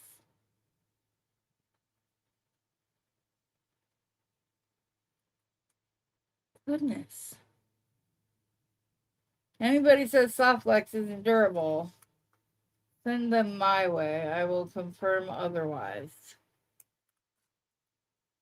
I'm leaving myself more room than I did last time. Stacker that has the full.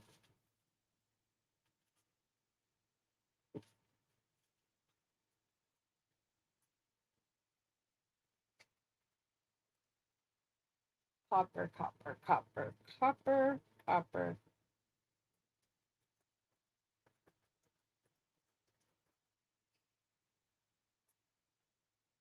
Oh, are we serious?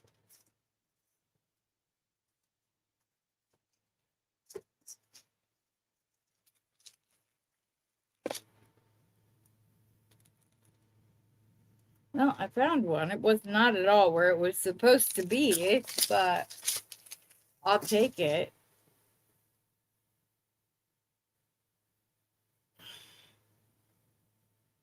And I cut my cord longer so that it wasn't as difficult with the closed jump ring.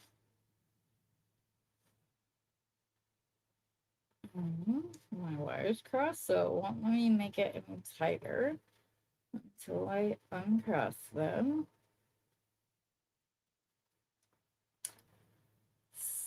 Center my print tube in the opening.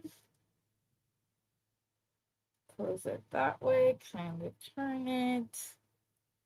I squeeze it more times than needed because of muscle memory. I'm used to having to do it several times. Okay. There we go. Now this looks a little bit more. That gives you a little bit more time. And you could also do a fourth that is mostly red jasper with maybe just one of the magnesites in between if you want to. But I started the video by undoing 2 strands of beads. I still have a bunch of the little ones. They're just kind of all pushed into different areas on my desk. I have some of the larger ones still, and I still have the majority of this strand. And when I put the small ones back on this strand, it will be the same, and yet I have 3 bracelets here. Like I said, I might use the rest of the small ones that are out on my mat and just make a 4th bracelet with the red jasper with one of those in the middle, just to do one that is not, that's more red. than all of these ones are, because this one is almost all white. Same. So there we go. We got 3 bracelets out of this. I'm very happy with that today. I hope that everybody enjoyed, was inspired, got some ideas to use elsewhere, got you excited for this weekend sale, all of the above. So let's come back up. Not quite the I thought it was going to be. Considering I did not sleep well at all last night. So, but I will see somebody just I will see all of you later, probably tomorrow morning. Got some work to do this afternoon and evening, but we are going, now that I see that we have more than enough stuff for more than one sale, more than 2 sales, I'm gonna kind of like settle it down, tell myself we don't need to do all of that. Oh, you probably could, Tina. If you are okay with asymmetry, or just like more eclectic pieces, you absolutely, I would probably do, yeah, this is the, oops, you can't see. Do this as up around the side with the star down here. I mean, you absolutely could. I use larger jump rings. But beyond that, I think they could all go together nicely. Like I said, I'm gonna make something using the tab, a necklace using a tab and the magnesite. Going back and forth on Rosanna. Here's another one to put to the side for Rosanna. Right? That means it's red lightning jasper because it has that quartz running through it.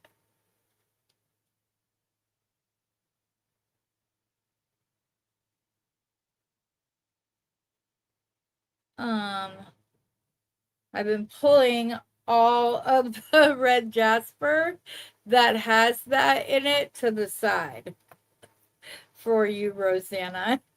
So the sale on Saturday will be the evening show.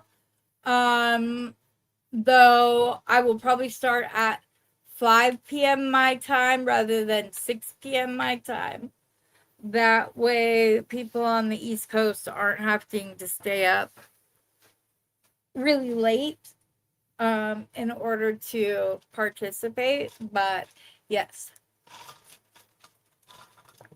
Is that lightning jasper, Rosanna? I'll send you a picture in case you're not hearing me right now because you said your internet is spotty. But if it is, I will put this one to the side for you with the other beads I've been finding. But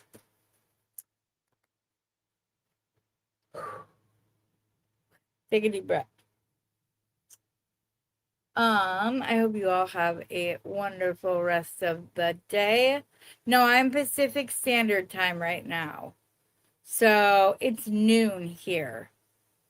So I'd be starting 5 hours from now on Saturday. Oops. On Saturday. So it will be an hour earlier than the original time slot. Yeah, and that is a really good thing. Even if you made 2 pieces like this, but attached those to this piece, that would make a really pretty bracelet. And then if you decided to wear both of them as bracelets, you could just put it on your arm and have like this strand and then the second bracelet right here. Well, now, Gracia, you have me. You know I'm going to do that now, right? If you guys want to hang out, I will do up the necklace right now. I don't mind. So I can do another bracelet like this.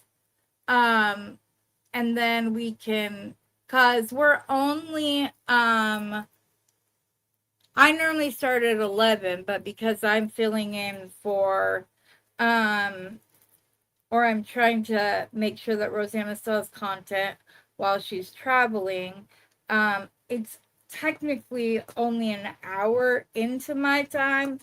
So it's totally up to you. I can easily make another one of these so that we could have a convertible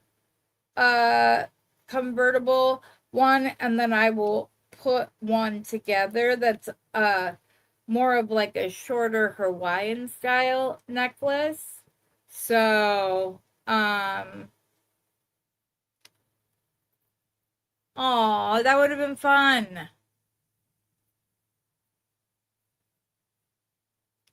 We'll do it again soon. So it's up to you. If you guys have stuff that you need to go do, go right ahead. Like I said, I was already going to do this anyways. So it's after I logged off. But if you guys want to stick around, it's completely up to you. If you have to go, please do not feel. If most of the people are like, nope, just go ahead, but you have to go about your day, that's fine. Come join us, you know, if you want to watch it on replay later, when you're finished with what you're doing, that's fine too. Gracia said, I'm down. All right, well, the lady has spoken, I guess. Let me start by making this. And then, like I said, I'm going to do one.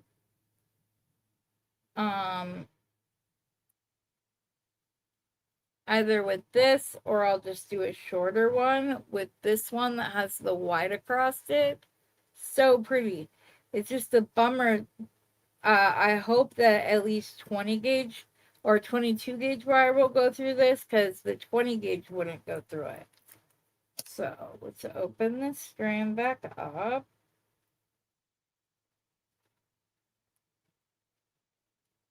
We're going to pull just a little less than half of what's left down. There's that. And, oh, I'm going to need more of the small ones too. Pull some of the tools out of the way.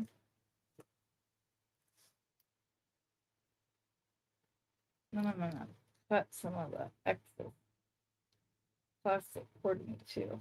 If this is saying, nope, this one's going to have to be cut open. It's totally fine.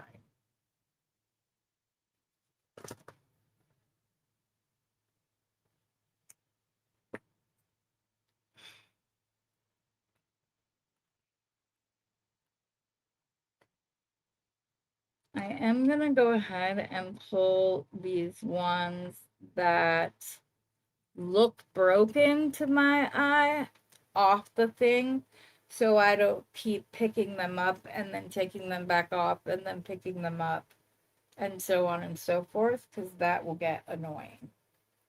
So we started with 3.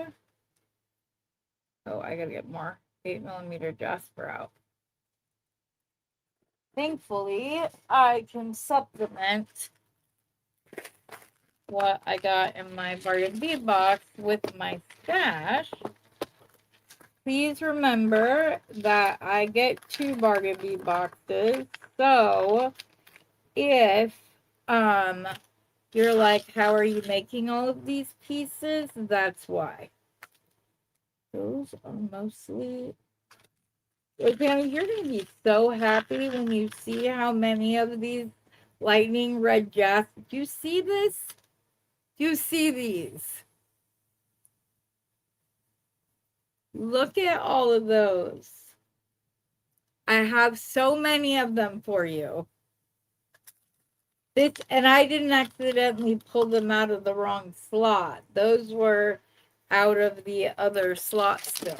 So you will be a happy camper when you see all of these lightning red jaspers I have for you.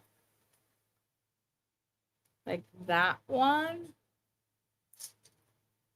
This one is really cool because it almost looks like a Z bead.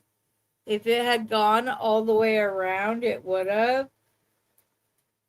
Or this one. So I have quite a few put to the side for you. Just found many, many more.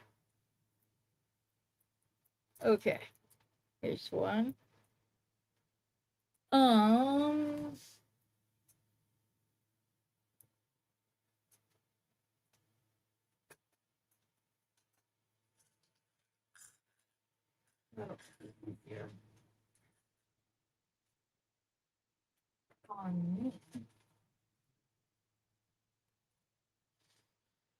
oops, sorry, ladies.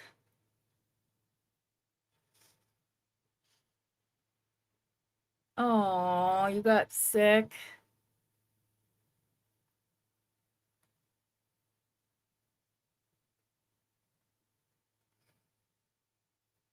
I'm sorry, Leah. Her website is just about ready for people to start shopping, which will be fun and exciting. I told her when she is ready to make it.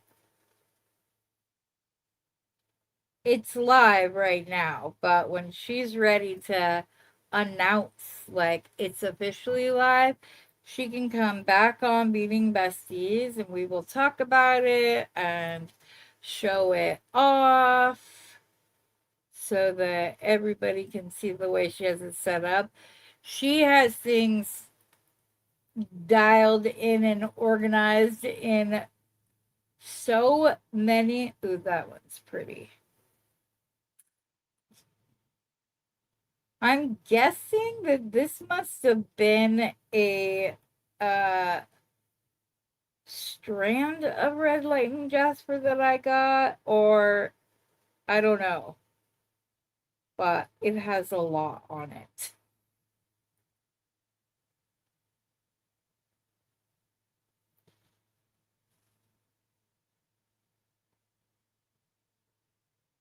I hope it doesn't put too much of a damper on your vacation, Rosanna, and you can get to feeling better quick. They're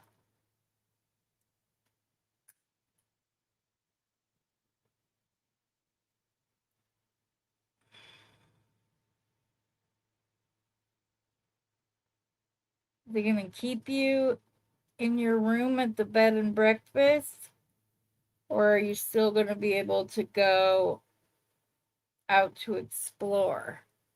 Hi, Cassie. Oh, Steve caught a bug. Oh, I'm sorry, Steve.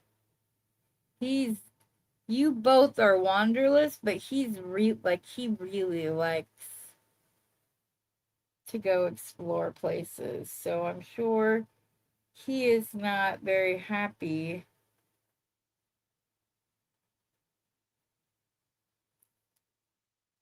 That's quartz, right, Rosanna?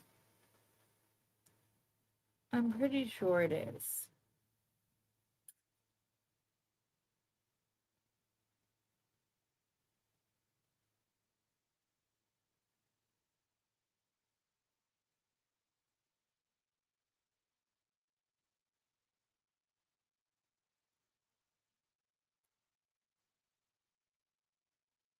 Almost done. I need to put 3 more on here. And then the convertible part will be finished. And then I can go and do the designated part. Thank you for the suggestion, Gracia, because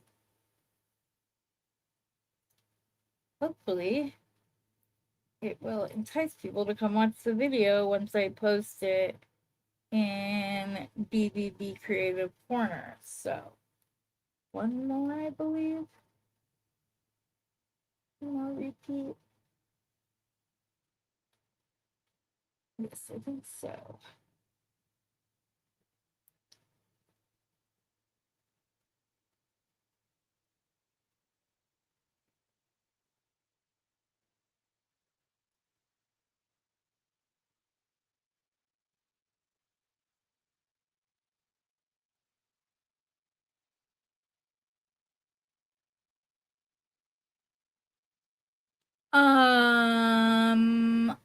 I don't know. Let me go look real quick. Cassie.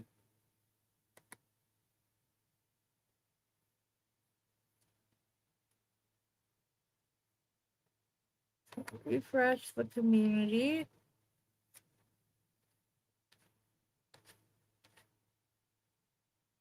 Oh, those are pretty. Here, I will share my screen.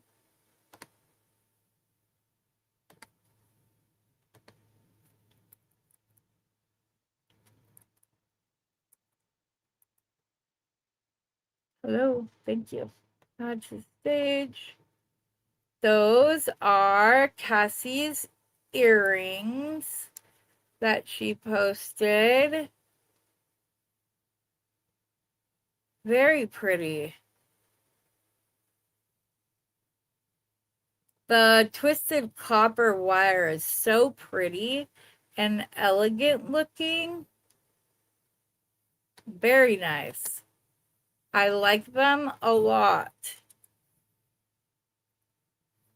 Very pretty. I really like that wire up. It is very nice.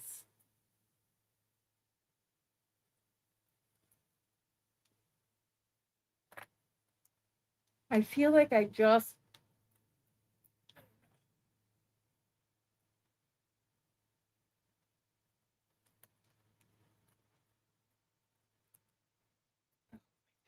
come on.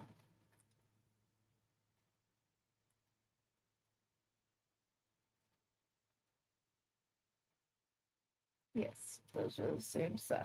So now I take some copper crimps.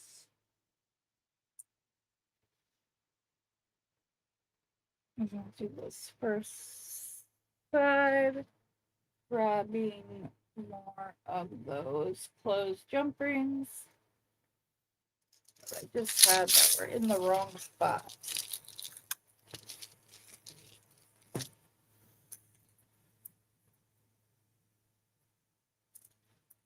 I'll just pull a few out just so we have them.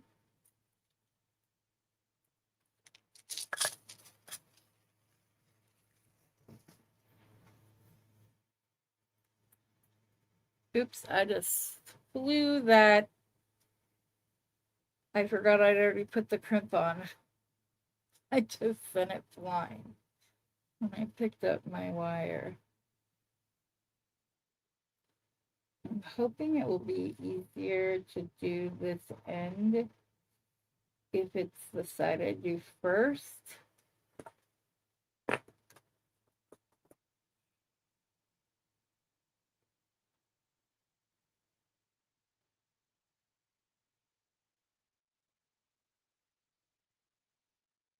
And I kind of have a different idea for the necklace now. Just to show you.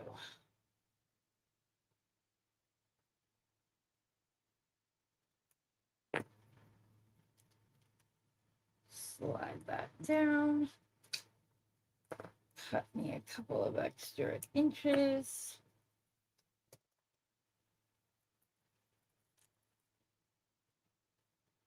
Put the other copper thing on. What size jump ring do I have on this? Or clasp? Oh, that's the clasp. I put the really big one on.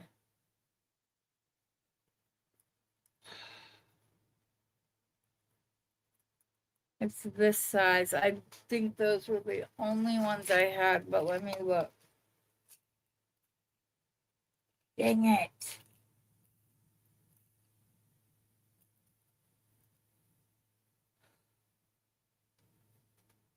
It's about the same size. These just aren't as antiqued as this one is. So here's what I'm going to do. Because I wire wrap this the way I did, I'm going to cut it off of this part. And then I will do this again and attach it to the darker one. That way, where this part of it goes, will be good to go. Because they'll match. So I have that on. Give me this. These aren't bright copper, they're just not as antiqued.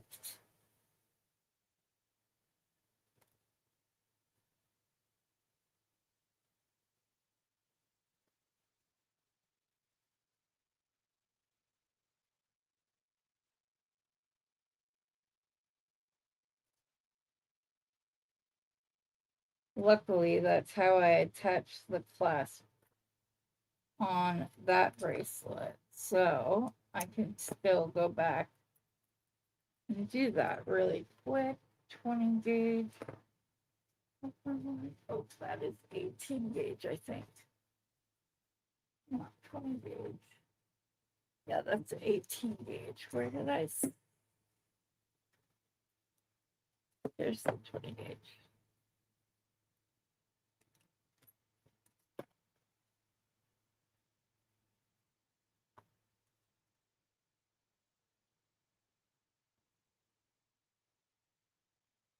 Like I said, it's a lucky thing that I can wire wrap as quickly as I can. Oh, oops.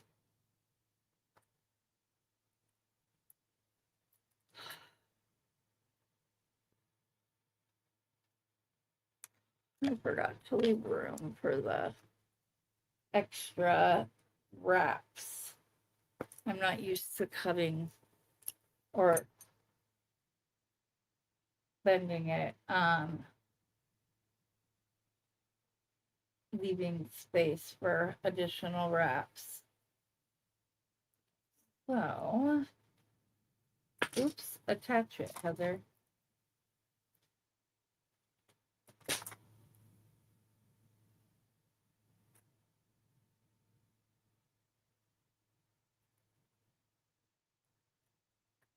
Grab my narrower pliers.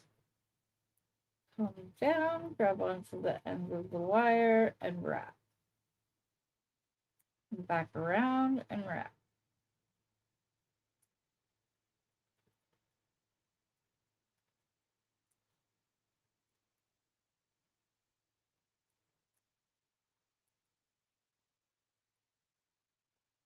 This just helps it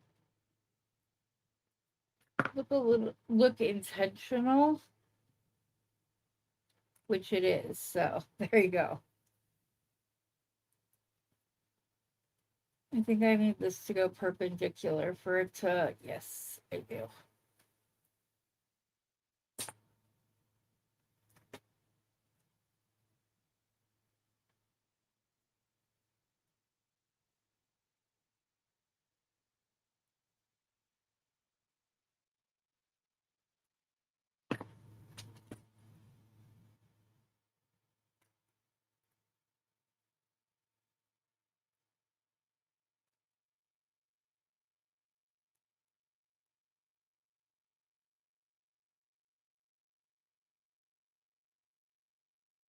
Then we'll wrap up this side and go over the wraps I did previously.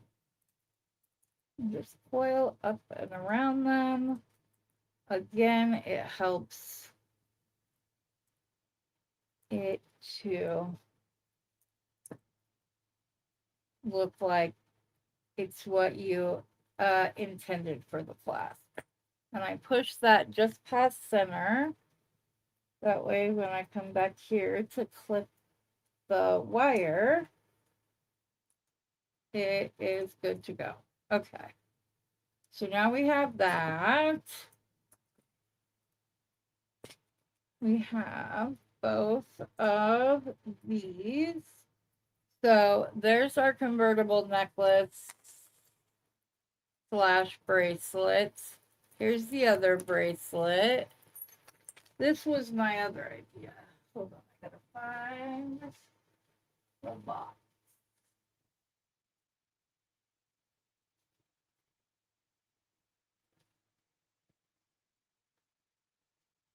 If I can find it, I thought it would be right here.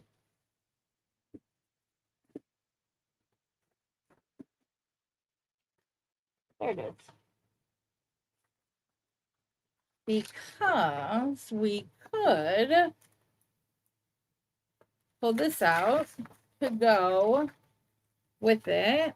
We can add in some of the red. I can still use this as the pendant. And then later on, I can do a shorter, more choker style, although it's not really choker because it falls down. I call them Hawaiian style necklaces or like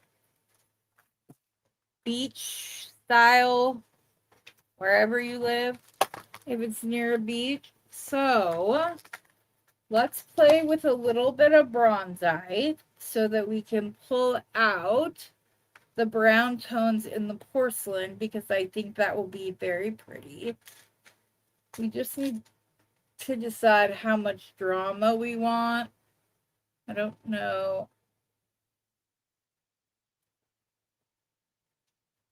We'll have to decide if we want that up there or not.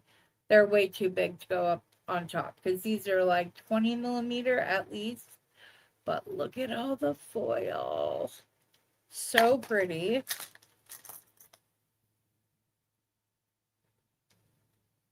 Ugh. So now you can see where I mentioned that it had, one of the other stones had that in it, and it was very pretty. So I have rounds in multiple sizes. I could also, ladies, you see that?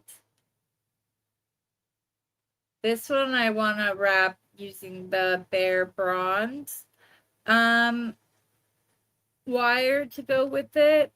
It'll be so pretty. But I have some H's, and then I have my 8 millimeter round, which will be perfect.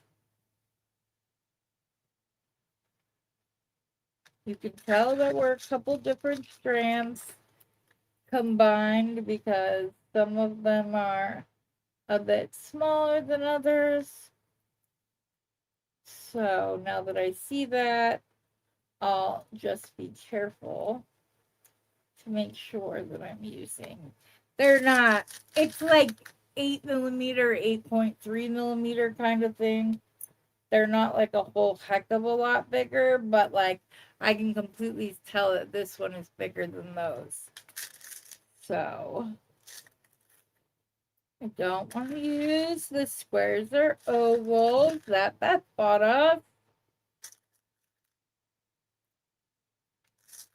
I bought all of them, and then she said, nope, I want to be able to do a project with you guys. So she then purchased some for herself, myself, and Rosanna.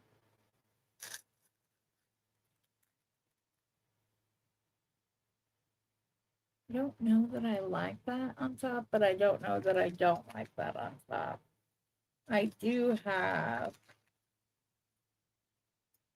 some ones that are,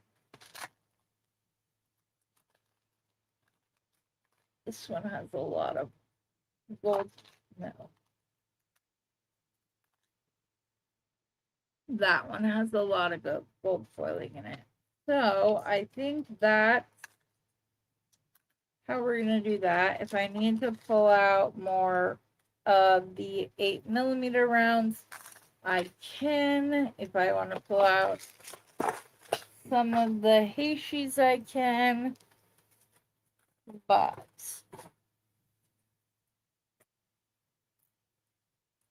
now Beth's just going to have to decide if she's taking apart her project.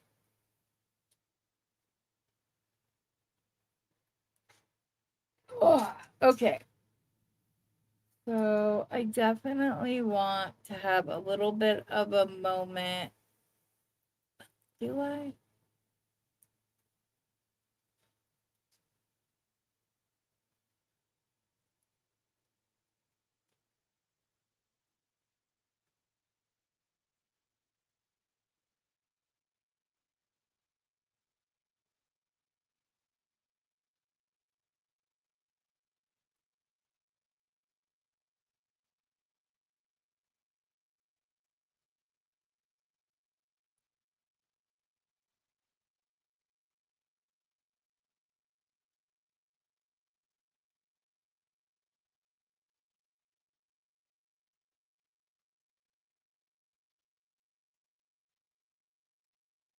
Kathy, the way that I taught you?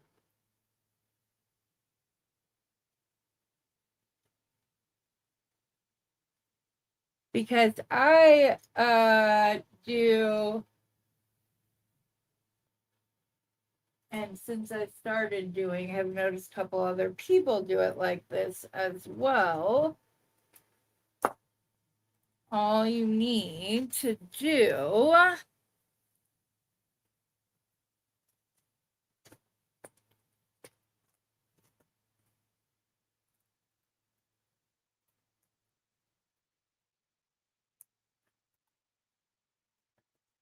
is cut a piece of wire to 45mm or 4.5 centimeters.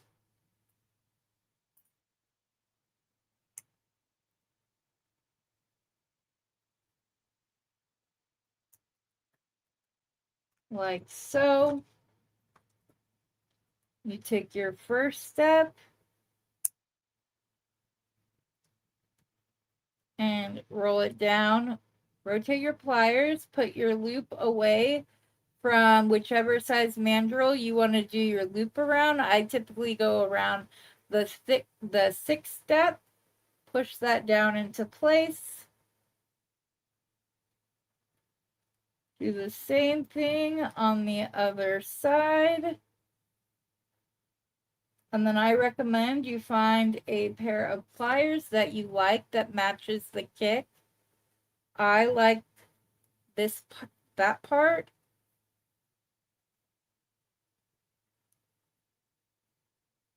And there you go. You get identical ear wires every time without having to do them at the same time. Anything. If they weren't round wires, sometimes I can get them to sit right on top of each other so you could see. But there you go. Exactly. This is one continuous piece of wire.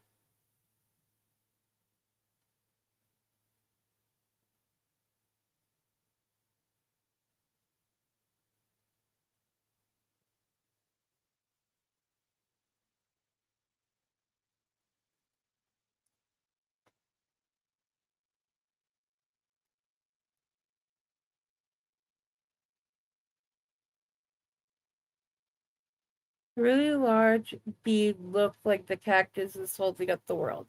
Yes.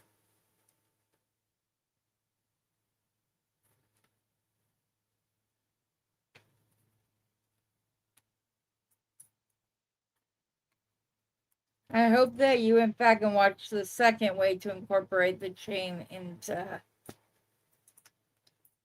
it, since I did that. Trying to see, like,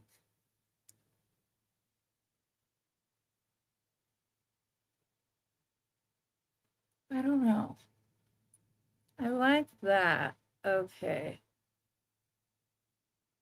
Like so.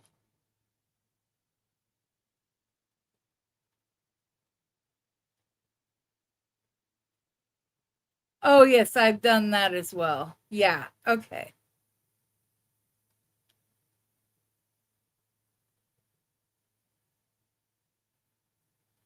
Okay.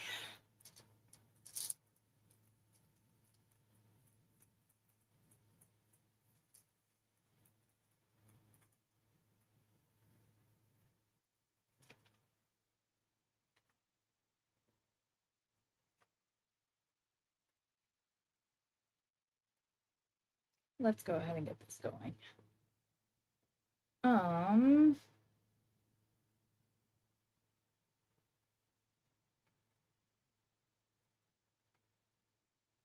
I think I want to do this with the bronzite itself as the focal of this one. When I did it with the other ones, I was able to get it to where the way that I did my drop or the handmade head pin.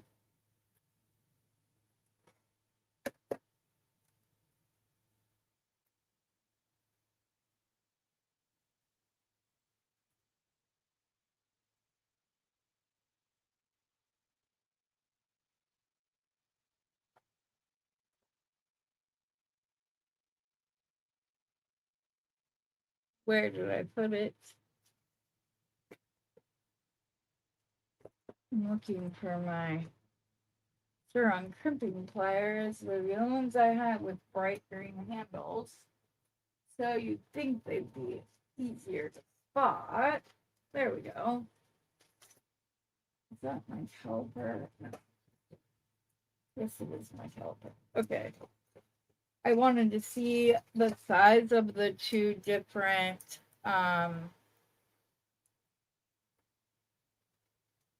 no, I don't want it. I want it in millimeters. Okay, so this one is just over 12 millimeters, whereas the Big Daddy rounds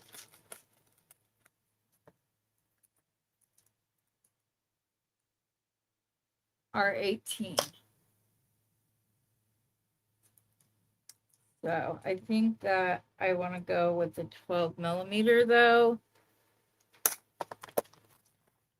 and just use the magnesite for this part. And then I'll probably go back and do something using the red jasper with the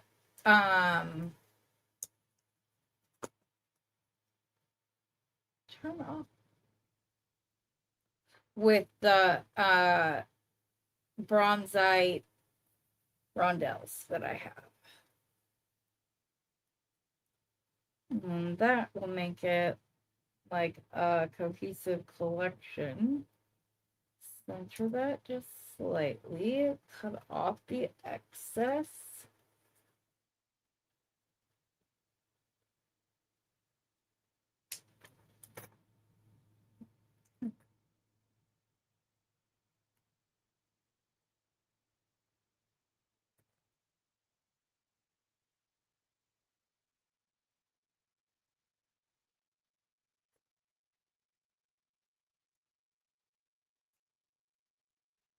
There we go.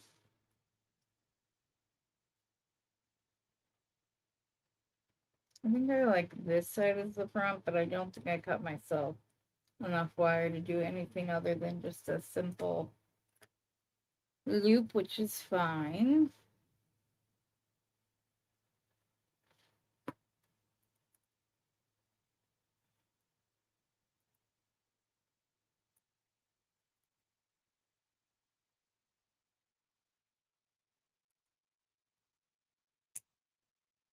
No, don't break my porcelain cactus.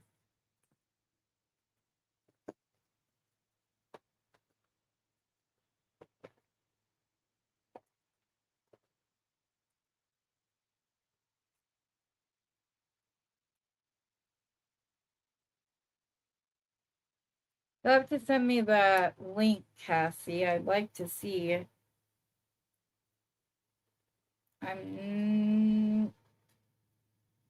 I like to consider myself a constant student. So I like to learn new ways of doing things. I like to see other people's way of doing things, even if I already know how to do it myself. Maybe the way somebody else does it is easier and not as hard on my hands. So I would be interested. Okay, that means something interesting should be more than that.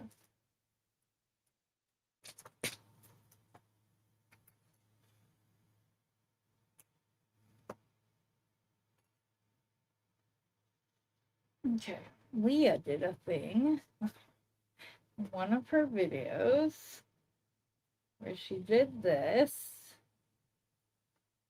and then she fed both sides of the wire up like so, and then she was able to start the design there. I think this is how she did it anyways.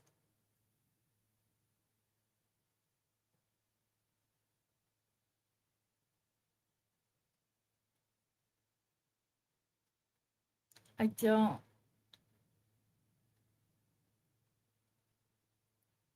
I'm just wondering if that looks.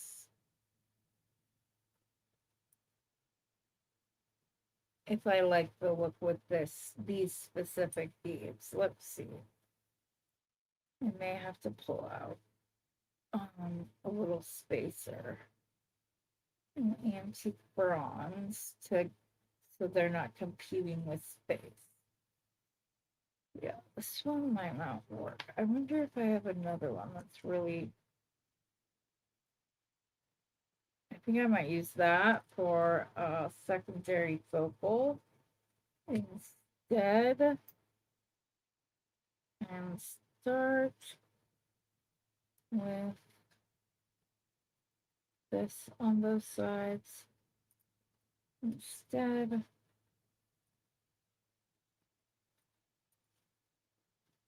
Then we just have to decide if we're using the large hashies,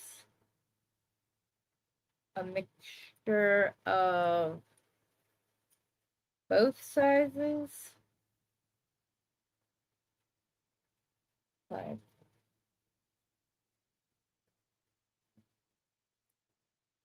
this.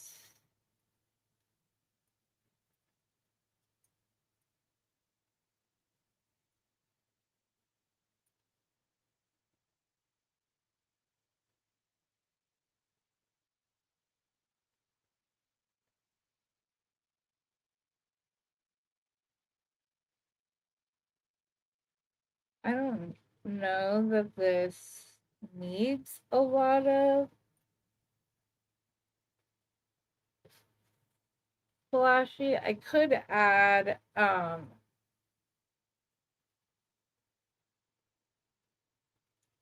could alternate between the red jasper and the bronzite.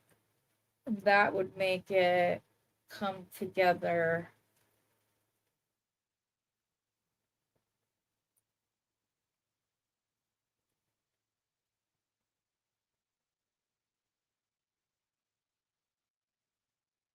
Oops.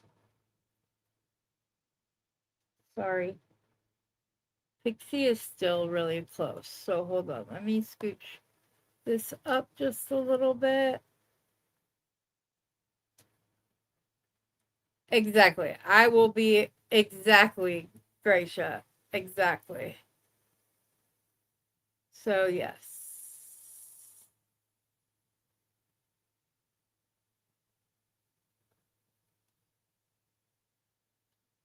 Hi, Dawn.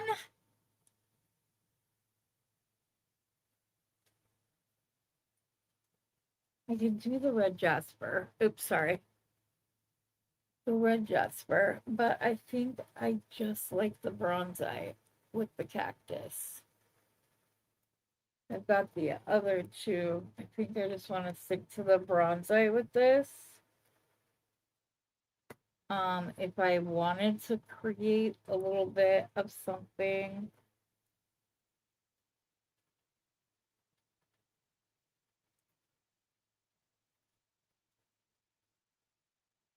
I could just do something like that and then go back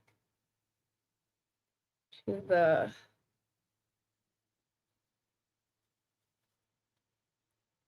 small, or I can save, actually I'm going to save that for when I put the bigger rounds part way up. I'll do 3 of the large Heishis, the 12 millimeter, 3 more of the large, and then go back down to the 8. That's how I'm going to transition. I'm just really loving the way this bronzite looks with the porcelain cactus. Like, I really, really, really like the way it looks.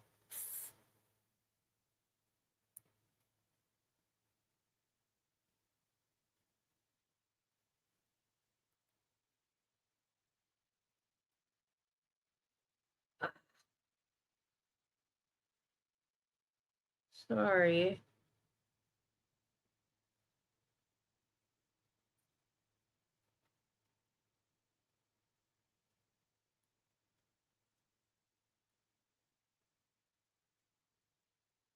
I am part of Sarah Lovecraft's Hardwired group.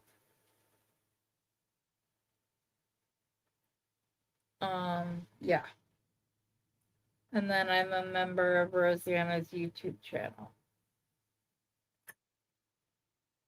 Or a member. I don't know how it's said. But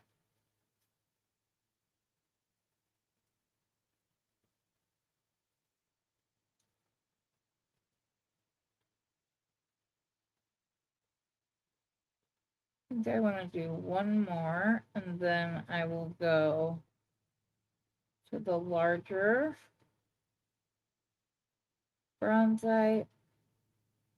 I know one of my necklaces is a shorter one, the one that I made with the black and gold Amazonite. And then, and the red jasper. And then the other one I made using the really big, what they actually all go together really nicely. I must have had some larger.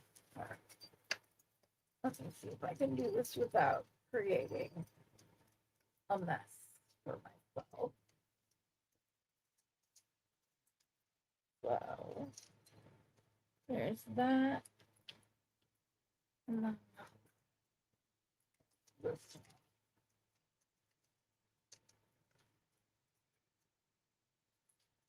So this was my other one. And those go together beautifully as well. And then this was the first one that I did that is really colorful. So they all look different. I know they're all stringing projects, but they all look very different. This was with the blue peanut beads and the larger rondelles. Where did I put these? Because actually these on either side of the larger bronzite would be stunning. Where did you put them, Heather? Where did you put that? Man.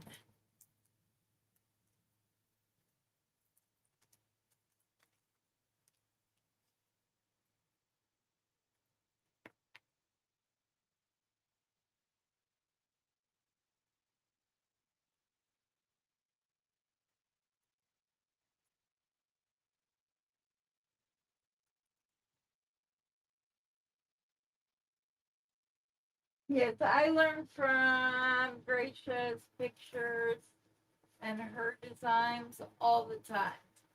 She may not have a YouTube channel, but she is a very talented designer.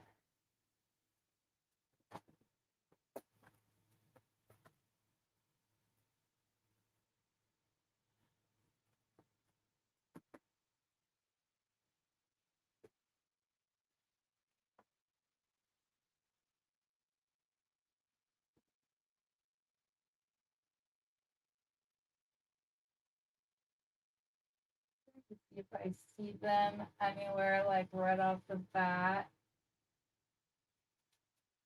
I don't, which means I'm not going to be able to find the larger rondelles, but that's okay. I have more bronzite I could do, and I ordered extra cactuses, so I can always do it another time. But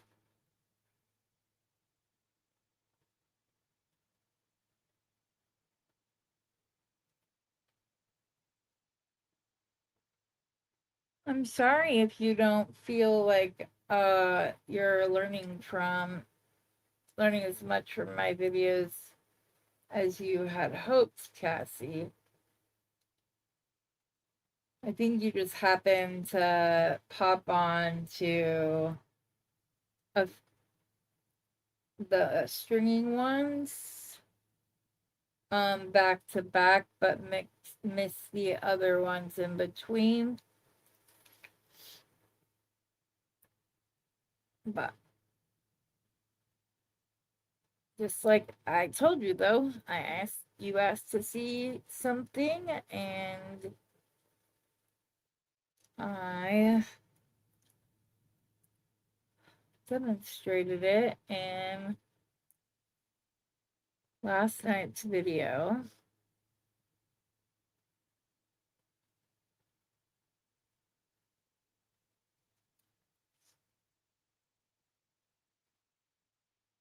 This bronzite is so beautiful.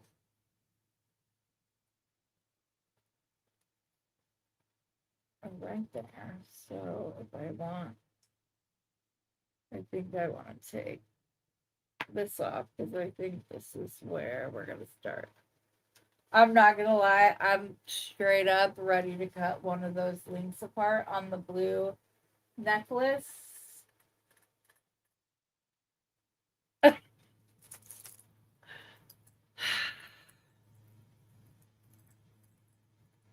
But I really like this necklace too. So at the same time, I'm like, no, I'd have to cut apart way too much because I would want four of them. I wish I just knew where I put them.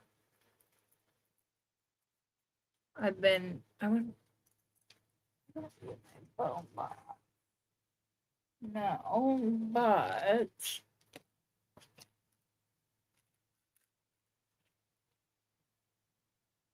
I could always pop these little bone beads that are like flower on either side of the larger bronzite bead.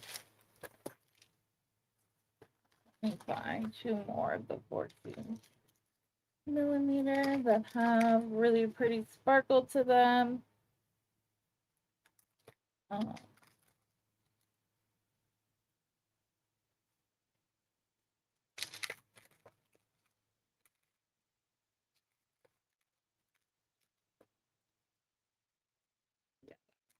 Nice.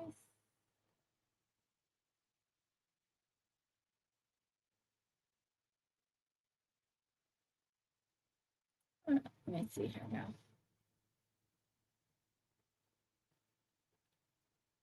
I like those two. So I can, since these bone beads are very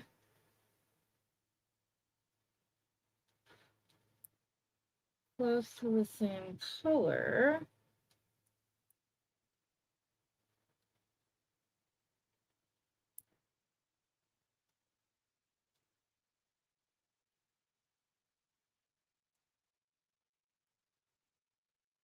I can't tell if I like it or not.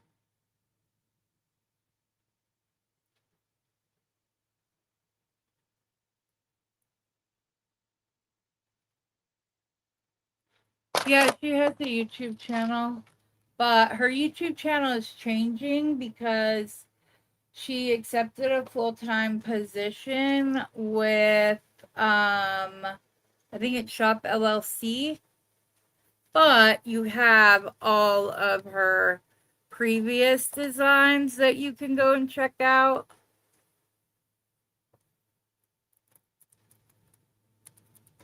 Hold on, I'll try to.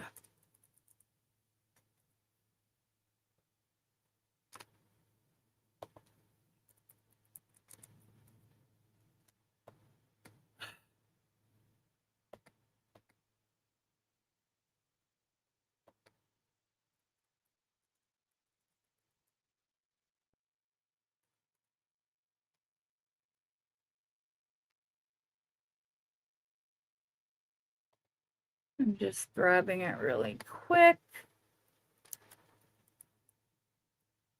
Here is the, no, she does macrame stringing, all of that stuff.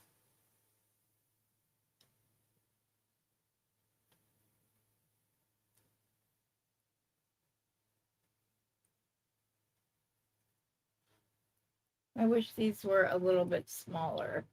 If they were a little bit smaller, I would definitely use it. Goodness gracious.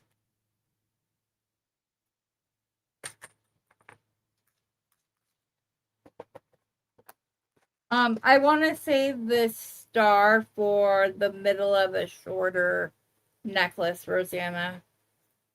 I'm gonna save that and put it with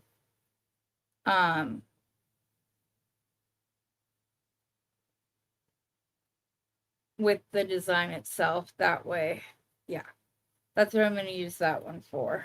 So we'll just go back to my original design, which was just to stack 3 of these. Sarah also has done free classes for Michael's website, like Michael's the craft store. You can go look her up there as well. And she is on Facebook under the Sarah Lovecraft Designs. Yeah, I like the way that looks. So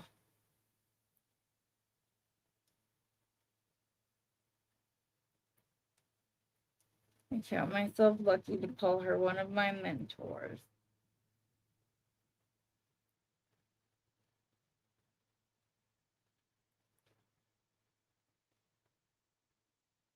I just recently joined Hardwired and then she moved. So it kind of got paused for a second because she completely relocated from Tennessee to Texas. So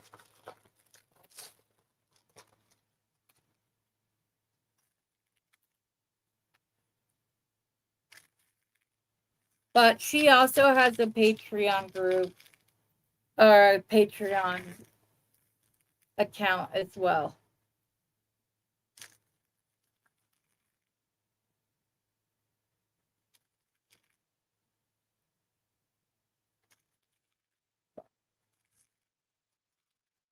I don't have a lot of like membership money that I can throw around. So as of now, it's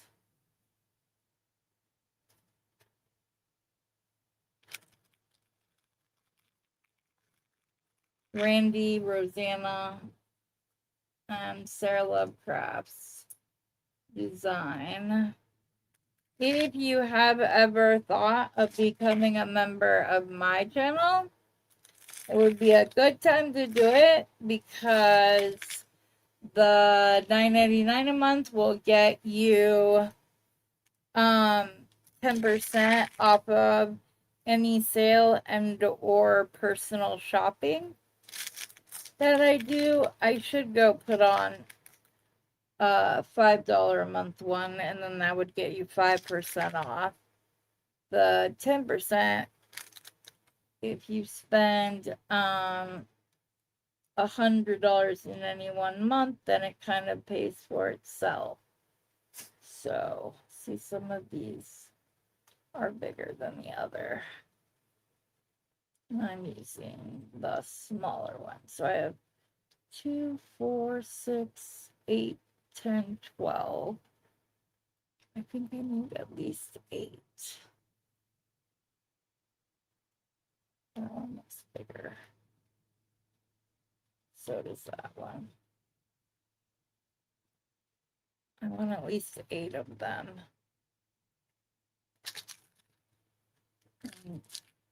I don't want to pull out my Hishis because those are set aside.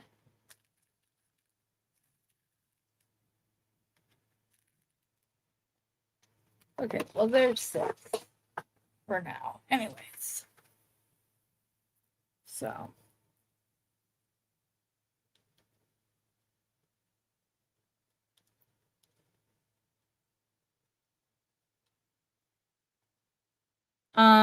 Randy at Thunder Horse Descendants. I can't reach out to me on Messenger. I'm also wanting to put something in my on my community chat that has links to a lot of the women that I watch myself. So I'll do it, but if you wouldn't mind, just hit me up on Messenger. And then I can give you some links rather than stopping right now, because we're coming up to 3 hours and I just want to get this necklace finished and let everyone get on about their day.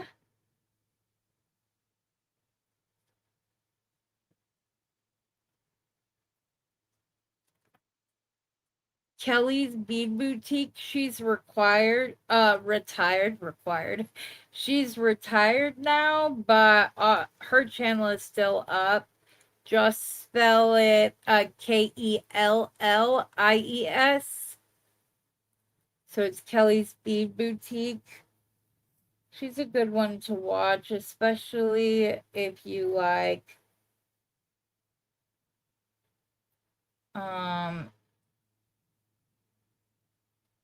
leather knotting and stuff like that. That's where I learned a lot of it outside of when I macrameed before that. But that's where I learned to incorporate it into my from macrame into jewelry, was watching her and Rosanna and Randy at Thunder Horse Descendants. There's a bunch of people that I can recommend.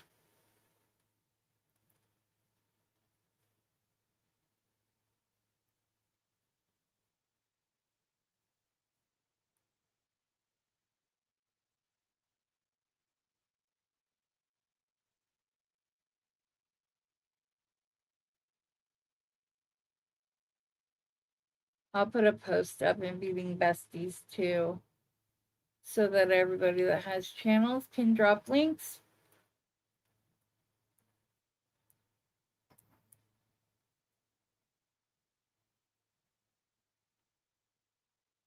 I just think this is so pretty. It kind of warms itself up for going from summer to fall and winter. I feel like the brown really grounds it, but the gold foil flecks in this bronzite is ridiculously beautiful. So pretty. I've never seen bronzite this nice before. And that's why I bought every bit of bronzite Bernie had in his back room when I saw this. I could have, speaking of Rosanna, I could have also popped in Montana agate. That would also be pretty. Like I said, I have a couple more coming with my companion bundle and stuff. So, especially it's supposed to be here tomorrow. If it is, it will come before my mail typically gets delivered before my show. So, alrighty. I'm gonna measure where we're at real quick. So I did 1, 2, 3, 4, 5, 6. Oh, I've got more room. I want to go up a little bit higher. I could just put this on chain for the rest of it, but let me see how heavy this is. Or leather, one or the other. The porcelain's helping to keep it from being so heavy, even with the bronzite.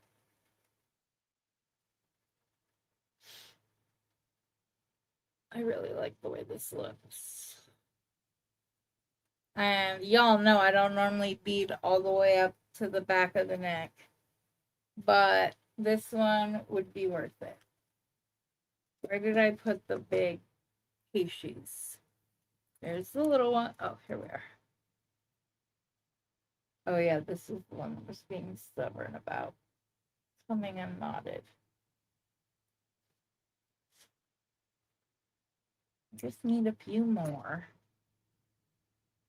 That's okay.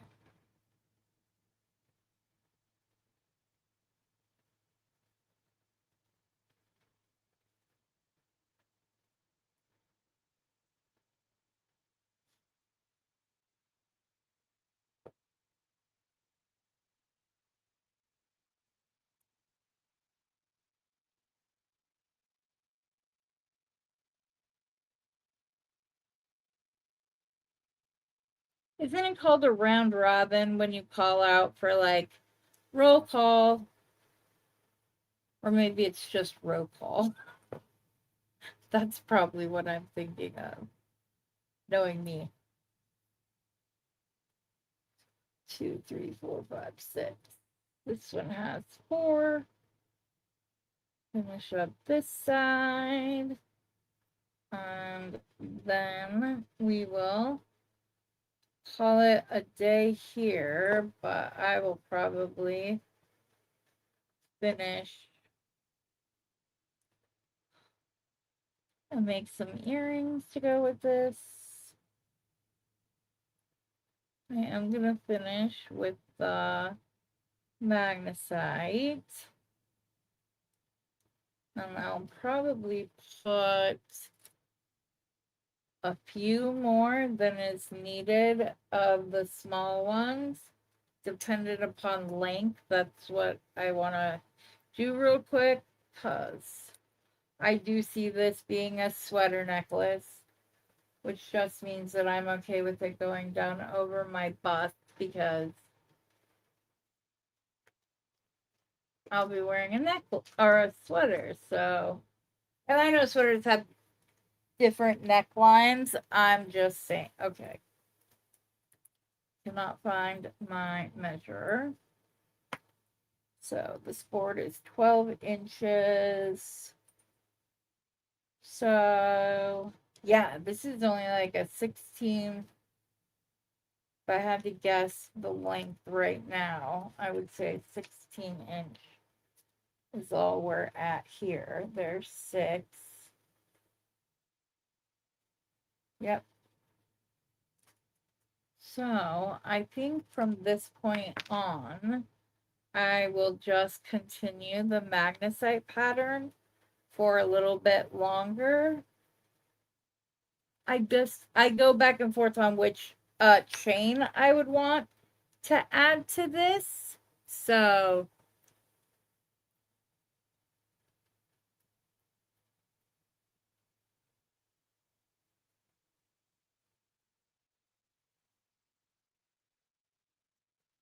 there you go, Leah. Don't forget to remember us little folk when you become rich and successful.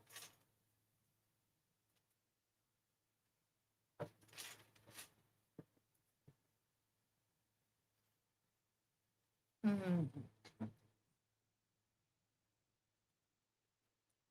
Us little people. Isn't that what, how you say it? I don't know how to say that.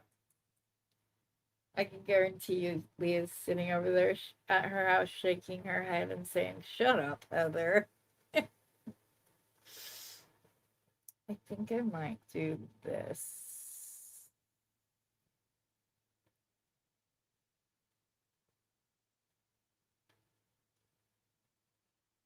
Yeah, I think I'm just going to use the smaller from that point out so that it's not bothering the neck.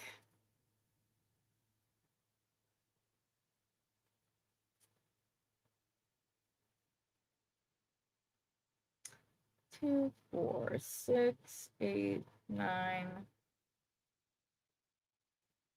10, 11, 12,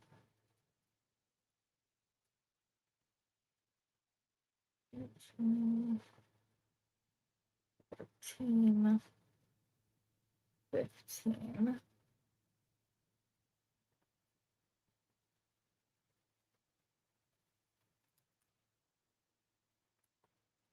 Wait, measure this real quick. It's only an inch and a half, which would give us 3 inches on either side. But now,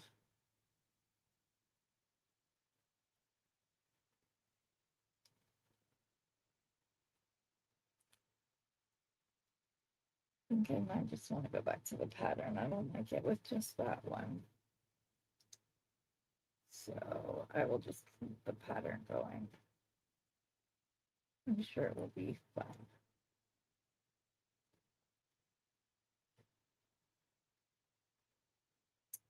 Because I'm not saying I'm keeping this long. Anything I make is pretty.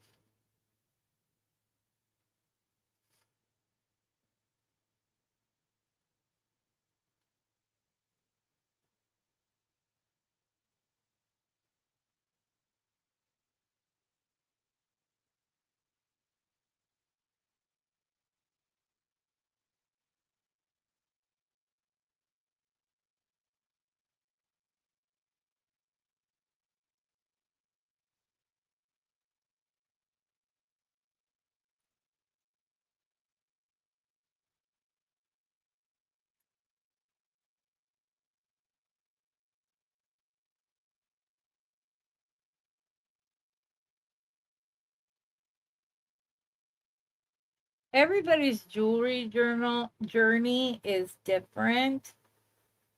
So some people start by, they give gifts to friends or family, and then those friends and family want to buy things from you to for their friends and family for birthday and Christmas gifts, and it just kind of goes that way. Some people has websites. Some people do YouTube sales of their products. I've thought about doing that, but I would want to have a larger audience before I did that. There we go. Okay. Clip, clip, clip, clip, clip. Or crimp, crimp, crimp, crimp, crimp. I did put copper wire for the cactus.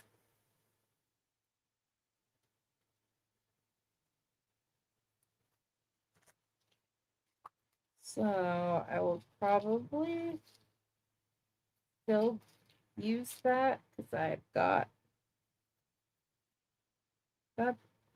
this antique bronze. But I don't have closed rings for this. where I do for the copper. So I'm going to go with the copper. Let's take this jumper now.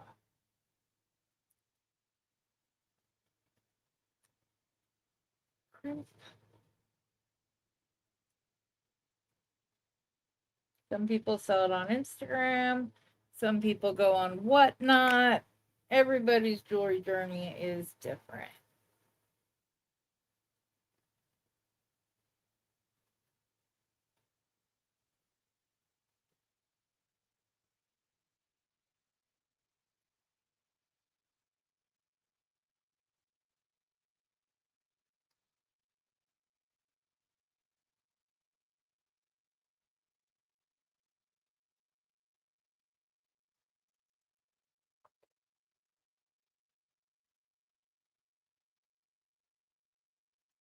Leah also got to 50 subscribers.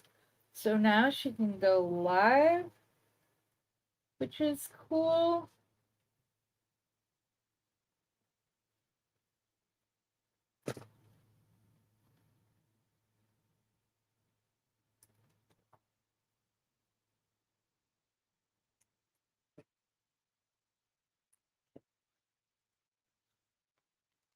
Slide that down.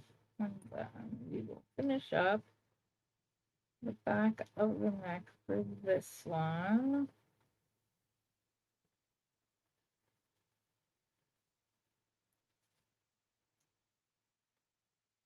I think some really cute earrings with this would be to like continue this pattern and then just put a bronzite in or a red jasper in or whichever one you wanted to.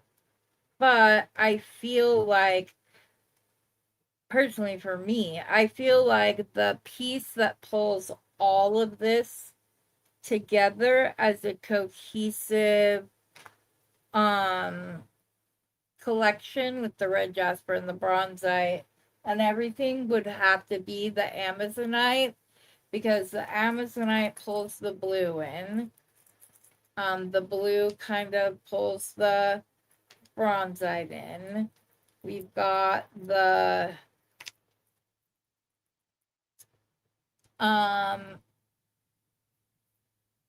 magnesite that's in all of these pieces. And so red jasper, Amazonite, they all kind of come together to form one collection. I don't set out to always do that with a month's box and my stash, but this one just kind of happened, which I think just is luck, because that just, I would rather have it just happen than force it to happen. I didn't set out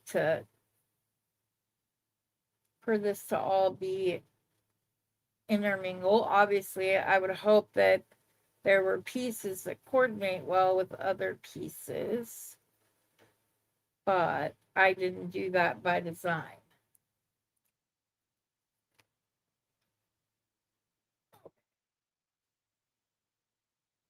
One more.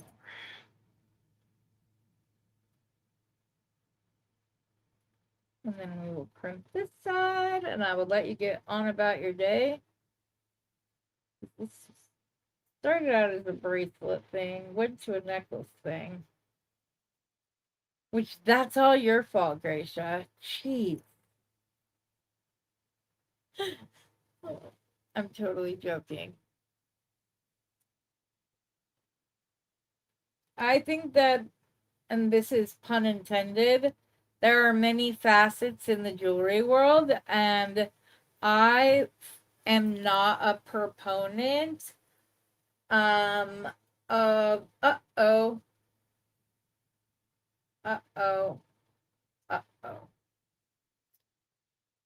Okay, I can't do this yet because I just found a mistake. I'm so glad I saw that before I went any further. I would have cried. I'm missing one of these on this side. There's only 5. There should be 6 of them. Yeah, there should be 6 of them. Thankfully, I think I have just enough wire to fix it. And then crimp again. If not, I can always flat crimp and use crimp covers. I did find my antique copper ones. I'm really happy I saw that. Oh, these are the ones I should have used for the other thing. So I've got a bunch of them. This one is bigger than the one I had out here. I'm going to use that. Excuse you, sir. I'm sorry that I did not use you, but that does not mean that you can try to create an avalanche. Well, now I know. If I need those belong in my lobster class stacker that has every other color in it. I'm gonna go ahead and put it back there right now. So that's why I went looking for the other ones, because I didn't see them on there. I'll put them back on.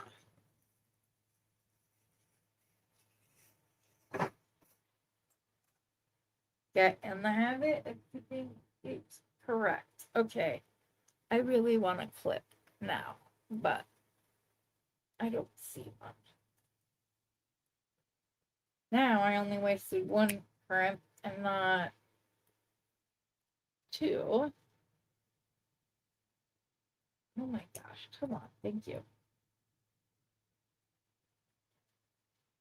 I'm gonna have to be really careful. Do I have to borrow a little from that side in order to finish this now?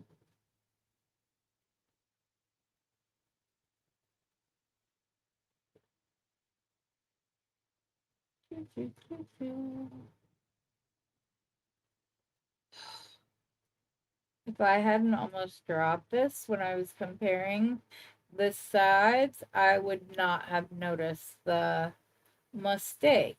So that's what happens when I talk. The community is all, oh no, I'm the same way, Cassie. Please don't, I am a very curious person. I call myself a constant student. If I learn about a bead that I didn't know existed previously, I do a deep dive into it. If, like, I learned about raku beads and then went and learned as much about raku beads as I could. Like, it's a good thing because you're going to be more knowledgeable, and the more knowledgeable you sound and your pieces reflect, the more respect you'll earn as an artist. If you go to a show and somebody comes over and says, oh, well, what gemstone is that? And does it have any metaphysical properties? And you say, what? Some people will only buy gemstone pieces from people who know about the gemstone itself, and not just a gemstone, but multiple. I don't think you need to know all of that to sell. I'm just saying it's not a bad idea to be educated about trying to figure this out. I don't want to, I'm afraid to pick it up and drop it is the problem. But I'm going to have to anyway. So 2 more of the large ones. One.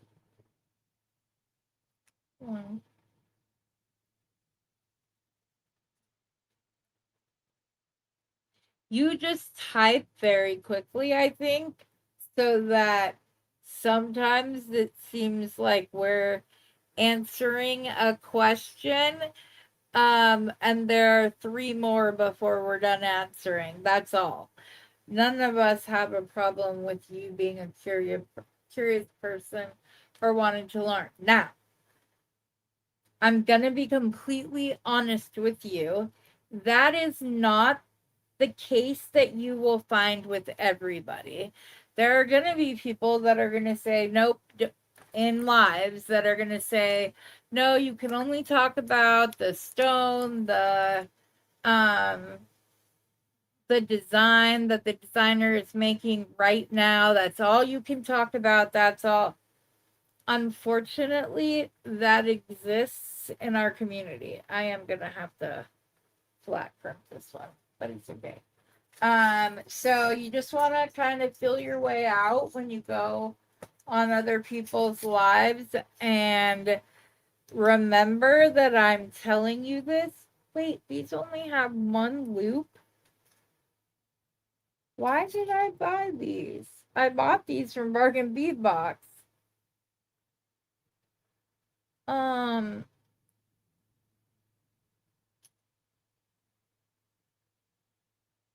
So just read the room and know it's not you. It could just be the way that they want their channel to be ran. So, can this really be secure?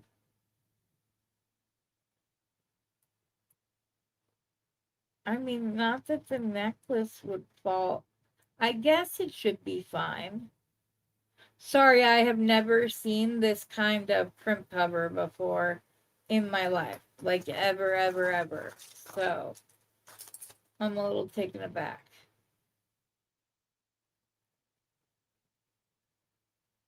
This is weird. There's only one loop. Is it easy to close? No, it's really...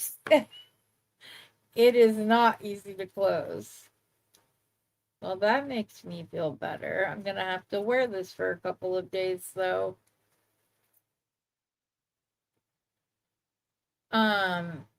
There are groups that have it to where your posts don't go up until they approve it. We don't do that in Beading Besties. Everybody does their own thing, and if that's what's right for them, that's good. Just know that you won't, like,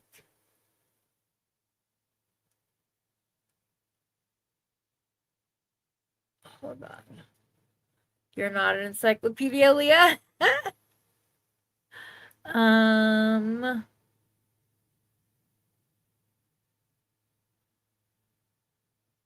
I have been live. It's the way that I've done it, and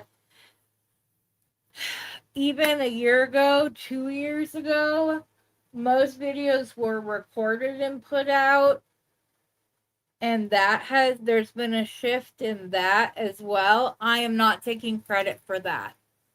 Not at all. Sarah Lovecraft, all of her videos were live. They're all live.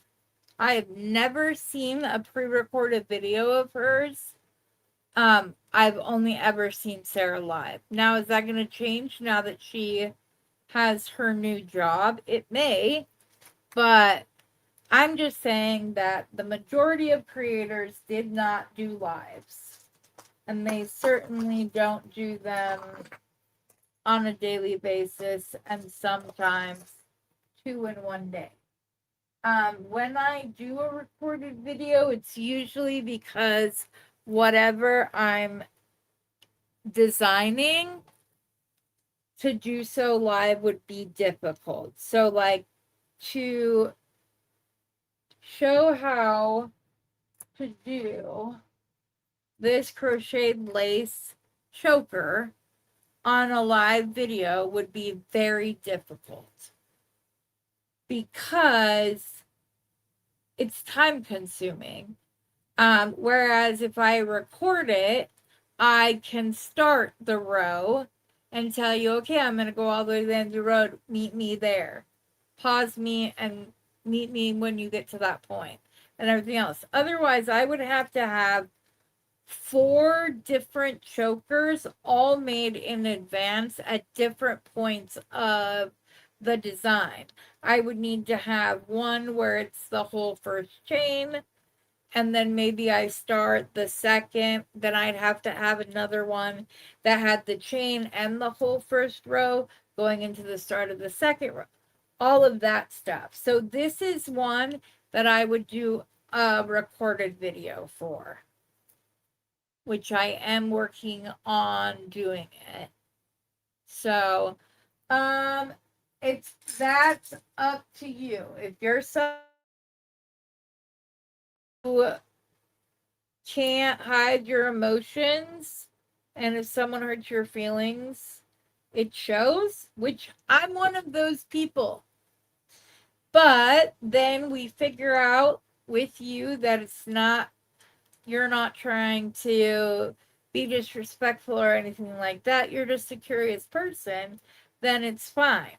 But yeah, some people just get stage fright and have a hard time, or they have anxiety about going live. Uh-oh. Did I just leave too much of a gap, or is that going to leave it fluid? Nope, that's going to leave it more fluid. Fill it though. Sorry, I was talking when I did this. I'm going to try to open this print back up, even if I have to use a different one. That's fine. That's a bit too wide of a gap for me. Yeah, or some people have a hard time designing and talking at the same time. I have a harder time staying up on the comments when I'm in a more like complex design, but that's why the ladies in the comments jump in and try to answer any questions they can. And if it's something they think that I need to be the one to answer, they'll just say, Heather, look up at Cassie's last comment. And then when I do look up again, I know that there's something I need to go see. Okay, good. All right, another crypt. But I appreciate that my subscribers are willing to do so. So you just don't like the camera. I'm afraid to even update my Facebook. No, Carolyn, you can't. Gracia, no. You need to. You are a beautiful woman. There is no reason to not put yourself out there. None of us would ever want you to feel like you couldn't do so. All right, I'm going to kind of let that coil. Then I will go in. I'm going to open this crimp up, or this clamshell up more if I can. These are pretty darn sturdy, ladies. Like, they're not easy to open and close. I will definitely have to use pliers to get a decent close on this clamshell. But yeah, stuff like that. There are things that other people may recommend. They may recommend just getting a round nose pliers, some flat nose pliers, and some cutters to start. I would tell you to get the 6-step bail making plier so that you can keep consistent loops but still have a variety of choices, because regular round nose pliers, they taper. And I'm not a fan of putting a marker, because even if you do put a marker, it's still not going to be at the same point both ways. So I prefer having the 6-step bail making pliers, and specifically these ones. My old favorites were the Beadalon ones that had the dark blue. I reached out to them and asked them if they had a replacement of just this part, and they sent me these new ones that are part of their professional line, and I really like it. I like it a lot. So, and that gives you a variety. It goes 2, 3, 5, 6, 8, 9. So in millimeters. So yeah, I tried. But they do know that, like, yes, some people don't have their face on the camera at all. You only see their hands on the mat. I'm someone who prefers to be able to look at somebody in the eye. And I know if you're watching this on your phone, I'm like itty bitty teeny tiny, but if you're watching on your TV, I'm not. And then I always start and end each video on camera. So speaking of, let's go ahead and we can go up. I'm just gonna put a lobster clasp on this real quick. And if you ever hear me refer to my makeup as my armor, that's not because I'm not confident in who I am or how I look. It just gives me something. It gives me a little, it makes me feel better. It has nothing to do with anybody else or how they see me, or if anybody's ever said anything rude or derogative. It has nothing to do with any of that. I am going to go ahead and do a class. I'm going to go back down. Sorry. I'm going to go ahead and do the class like I did before where I wrapped it, because the fact that these only have one loop, I want to make sure that the clasp loop is really secure. So it's not pulling open. And like I said, I will probably wear this for several days or several times until it's there. But yeah, but even like you had asked the other day, if the only reason your question the other day shocked me was because that week specifically I had done so many different types of pieces, so we were all kind of like, wait, what? Wait a second. That's the only reason. Because I had done the chain necklace, the leather necklace, some link necklaces. So it was like, that's the only reason that I was taken aback by your question, and others were as well, because that specific week I did a lot. What are you looking for, Heather? Heather, you are looking for wire.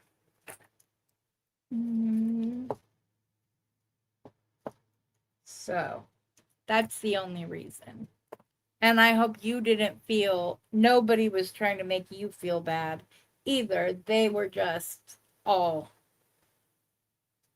as confused as I was, only because that week I had done a lot of different type designs. So just gonna go up, over, down. Gonna take this, I'm gonna do the same thing I did as last time, where I'm going to do multiple wraps between, oh, it would help if I would attach before I wrapped as well. That was just silly.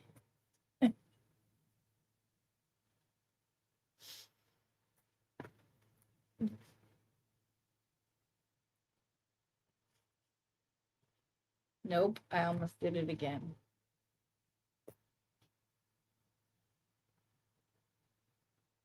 That's why I do it assembly line style. Usually when I'm gonna do a full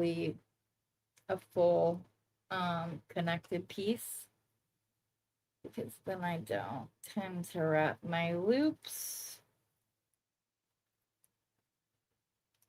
before connecting them. Okay, so I'm just gonna do 4. It doesn't need to be a lot. 1, 2, 3, but it does need to be the same front and back. I just need to finish that rotation. And then I will come in and cut.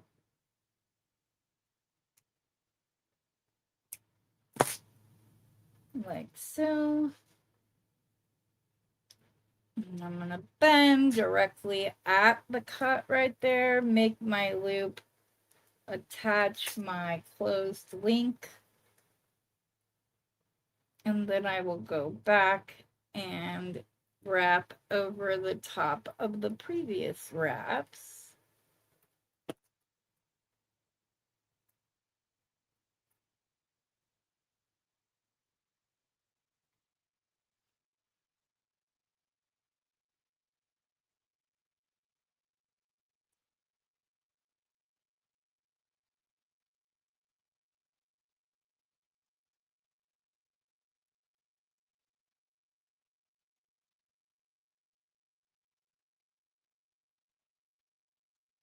Use my pliers.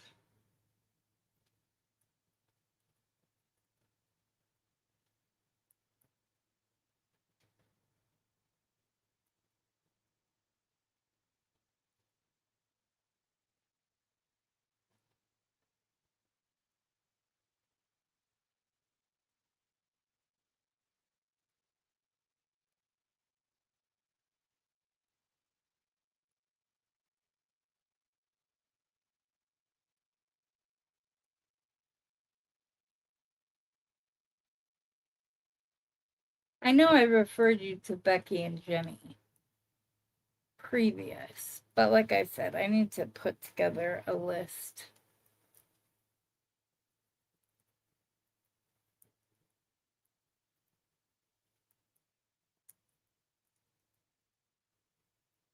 There we go. Nice barrel clasp. Link in between. It's going to do the same thing on the other side. We'll just attach the ring, and then I will probably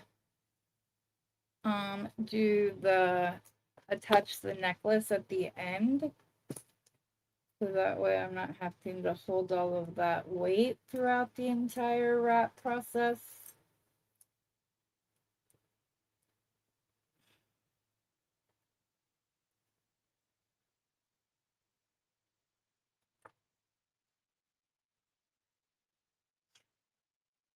I do it with this so that there is room in between right there, just so that there's more load to. This is a secure attachment, and because I'm using the crimp cover, I can't have a direct connection unless I do this.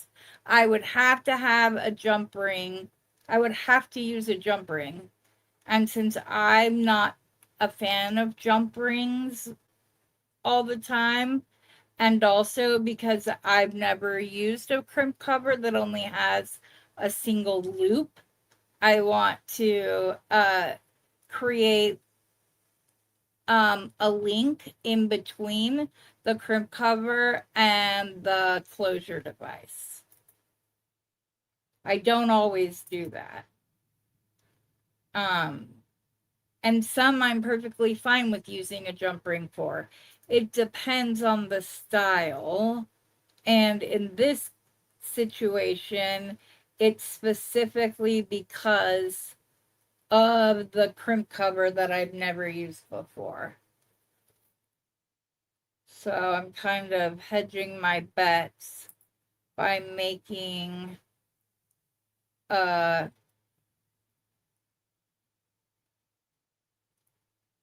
wrapped, I call them barrel clasp connectors, because they remind me of the like cord ends that look like this, that have the barrel look and you squeeze the middles. That's why I call them that, because that's what they remind me of.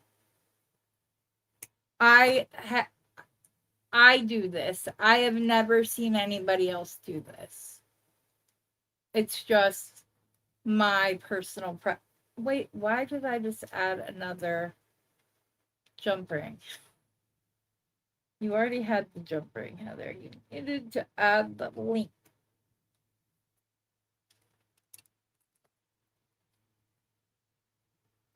We're going to have Mother Hen Gracia over here telling me to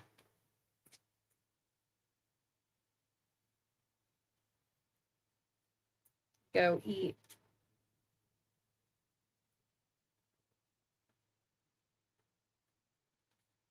Or go take a nap. She knows when I make a series of missteps that it's because I'm getting to the end of my energy line. So she likes to watch out for me when I do that.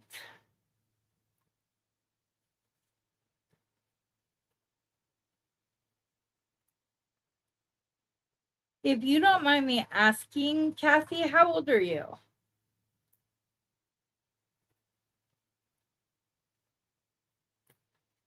I'm 46.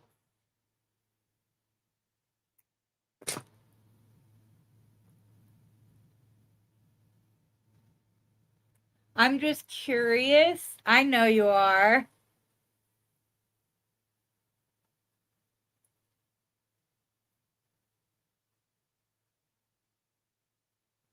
Yeah, I don't normally like triple loops. I'm only doing it so the loops aren't right next to each other. I could just do one loop on one side and one loop on the other side. I just feel this is a more polished look. And because I want there to be an extra division of weight introduced into the clasp portion. So yeah, I typically don't like triple loops. I'm only doing it because I think it makes the connector look neater.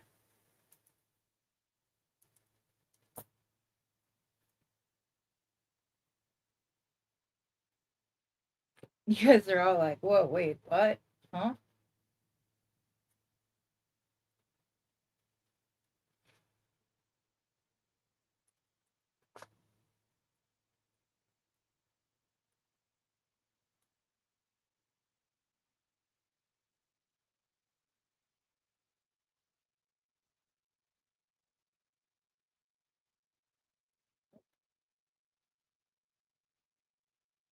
Could you do it without my pliers?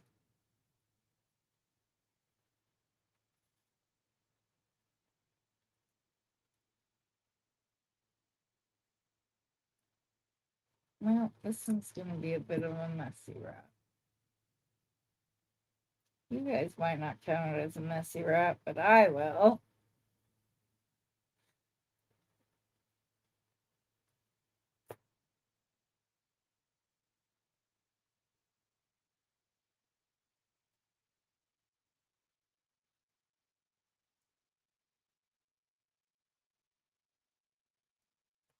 Besides, Gracia, that's okay. I don't have my mom anymore. And I didn't always have her when she was here. So I love how protective you are. And there we go. I'm going to stick it. So we have our converter where we did 2 bracelets that are the same,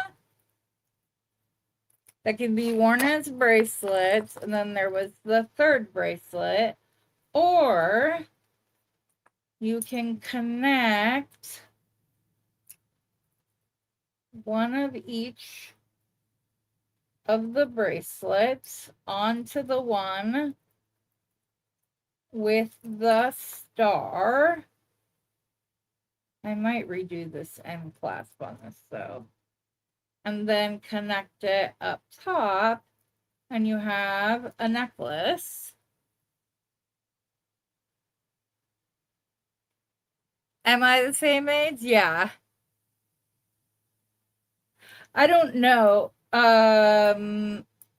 Yeah, she does the ones that she rolls closed, which are the like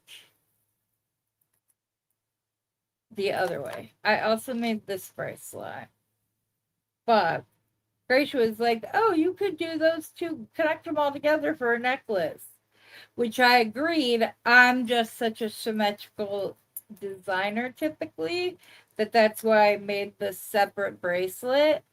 But even if you decide to wear both of these parts as bracelets, you can stack them like that, and then it looks like you have a wrapped bracelet on or a triple strand, and then it's there. You're 45. Yeah, I didn't see if she said how old she was. Yes, and I know I'm getting, yeah, I don't know. Becky's my age.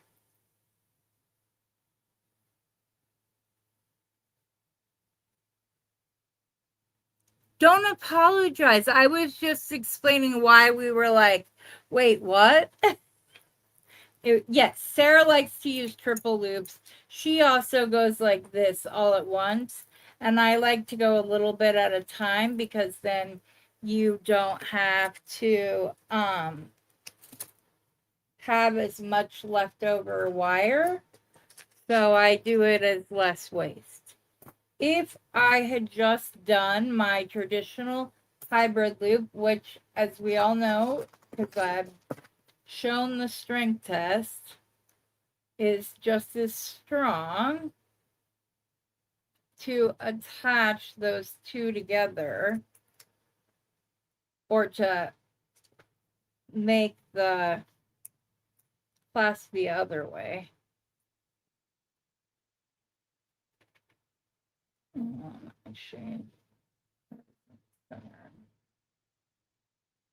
Nope, you're doing it the wrong way. Right like that. And then you go and do it on the other side and just go around the one time. It is just as strong. Well, not, yeah, just as strong. But that's what it would look like. Which doesn't look bad. I just prefer the look of this instead. So, and it's just for a greater weight distribution. Fun. We got a lot done today. 4 bracelets, a necklace. I have 2 other necklace designs that I will get at after I go eat something and lay down for a while. This was a marathon of a day today. Good thing we didn't do this yesterday. I would have been on last night. But I appreciate you guys coming, giving me your support, staying on with me. I really appreciate you guys showing up. Cassie, don't ever feel like you can't ask a question. You can always hit me up on Facebook under Heather Aston. And send me something on Messenger. If you can't find me on Facebook as a whole, you can look me up in Beading Besties. So I hope you all have a wonderful rest of your day, evening, whatever it is when you're watching this. And as always, until next time, happy beading.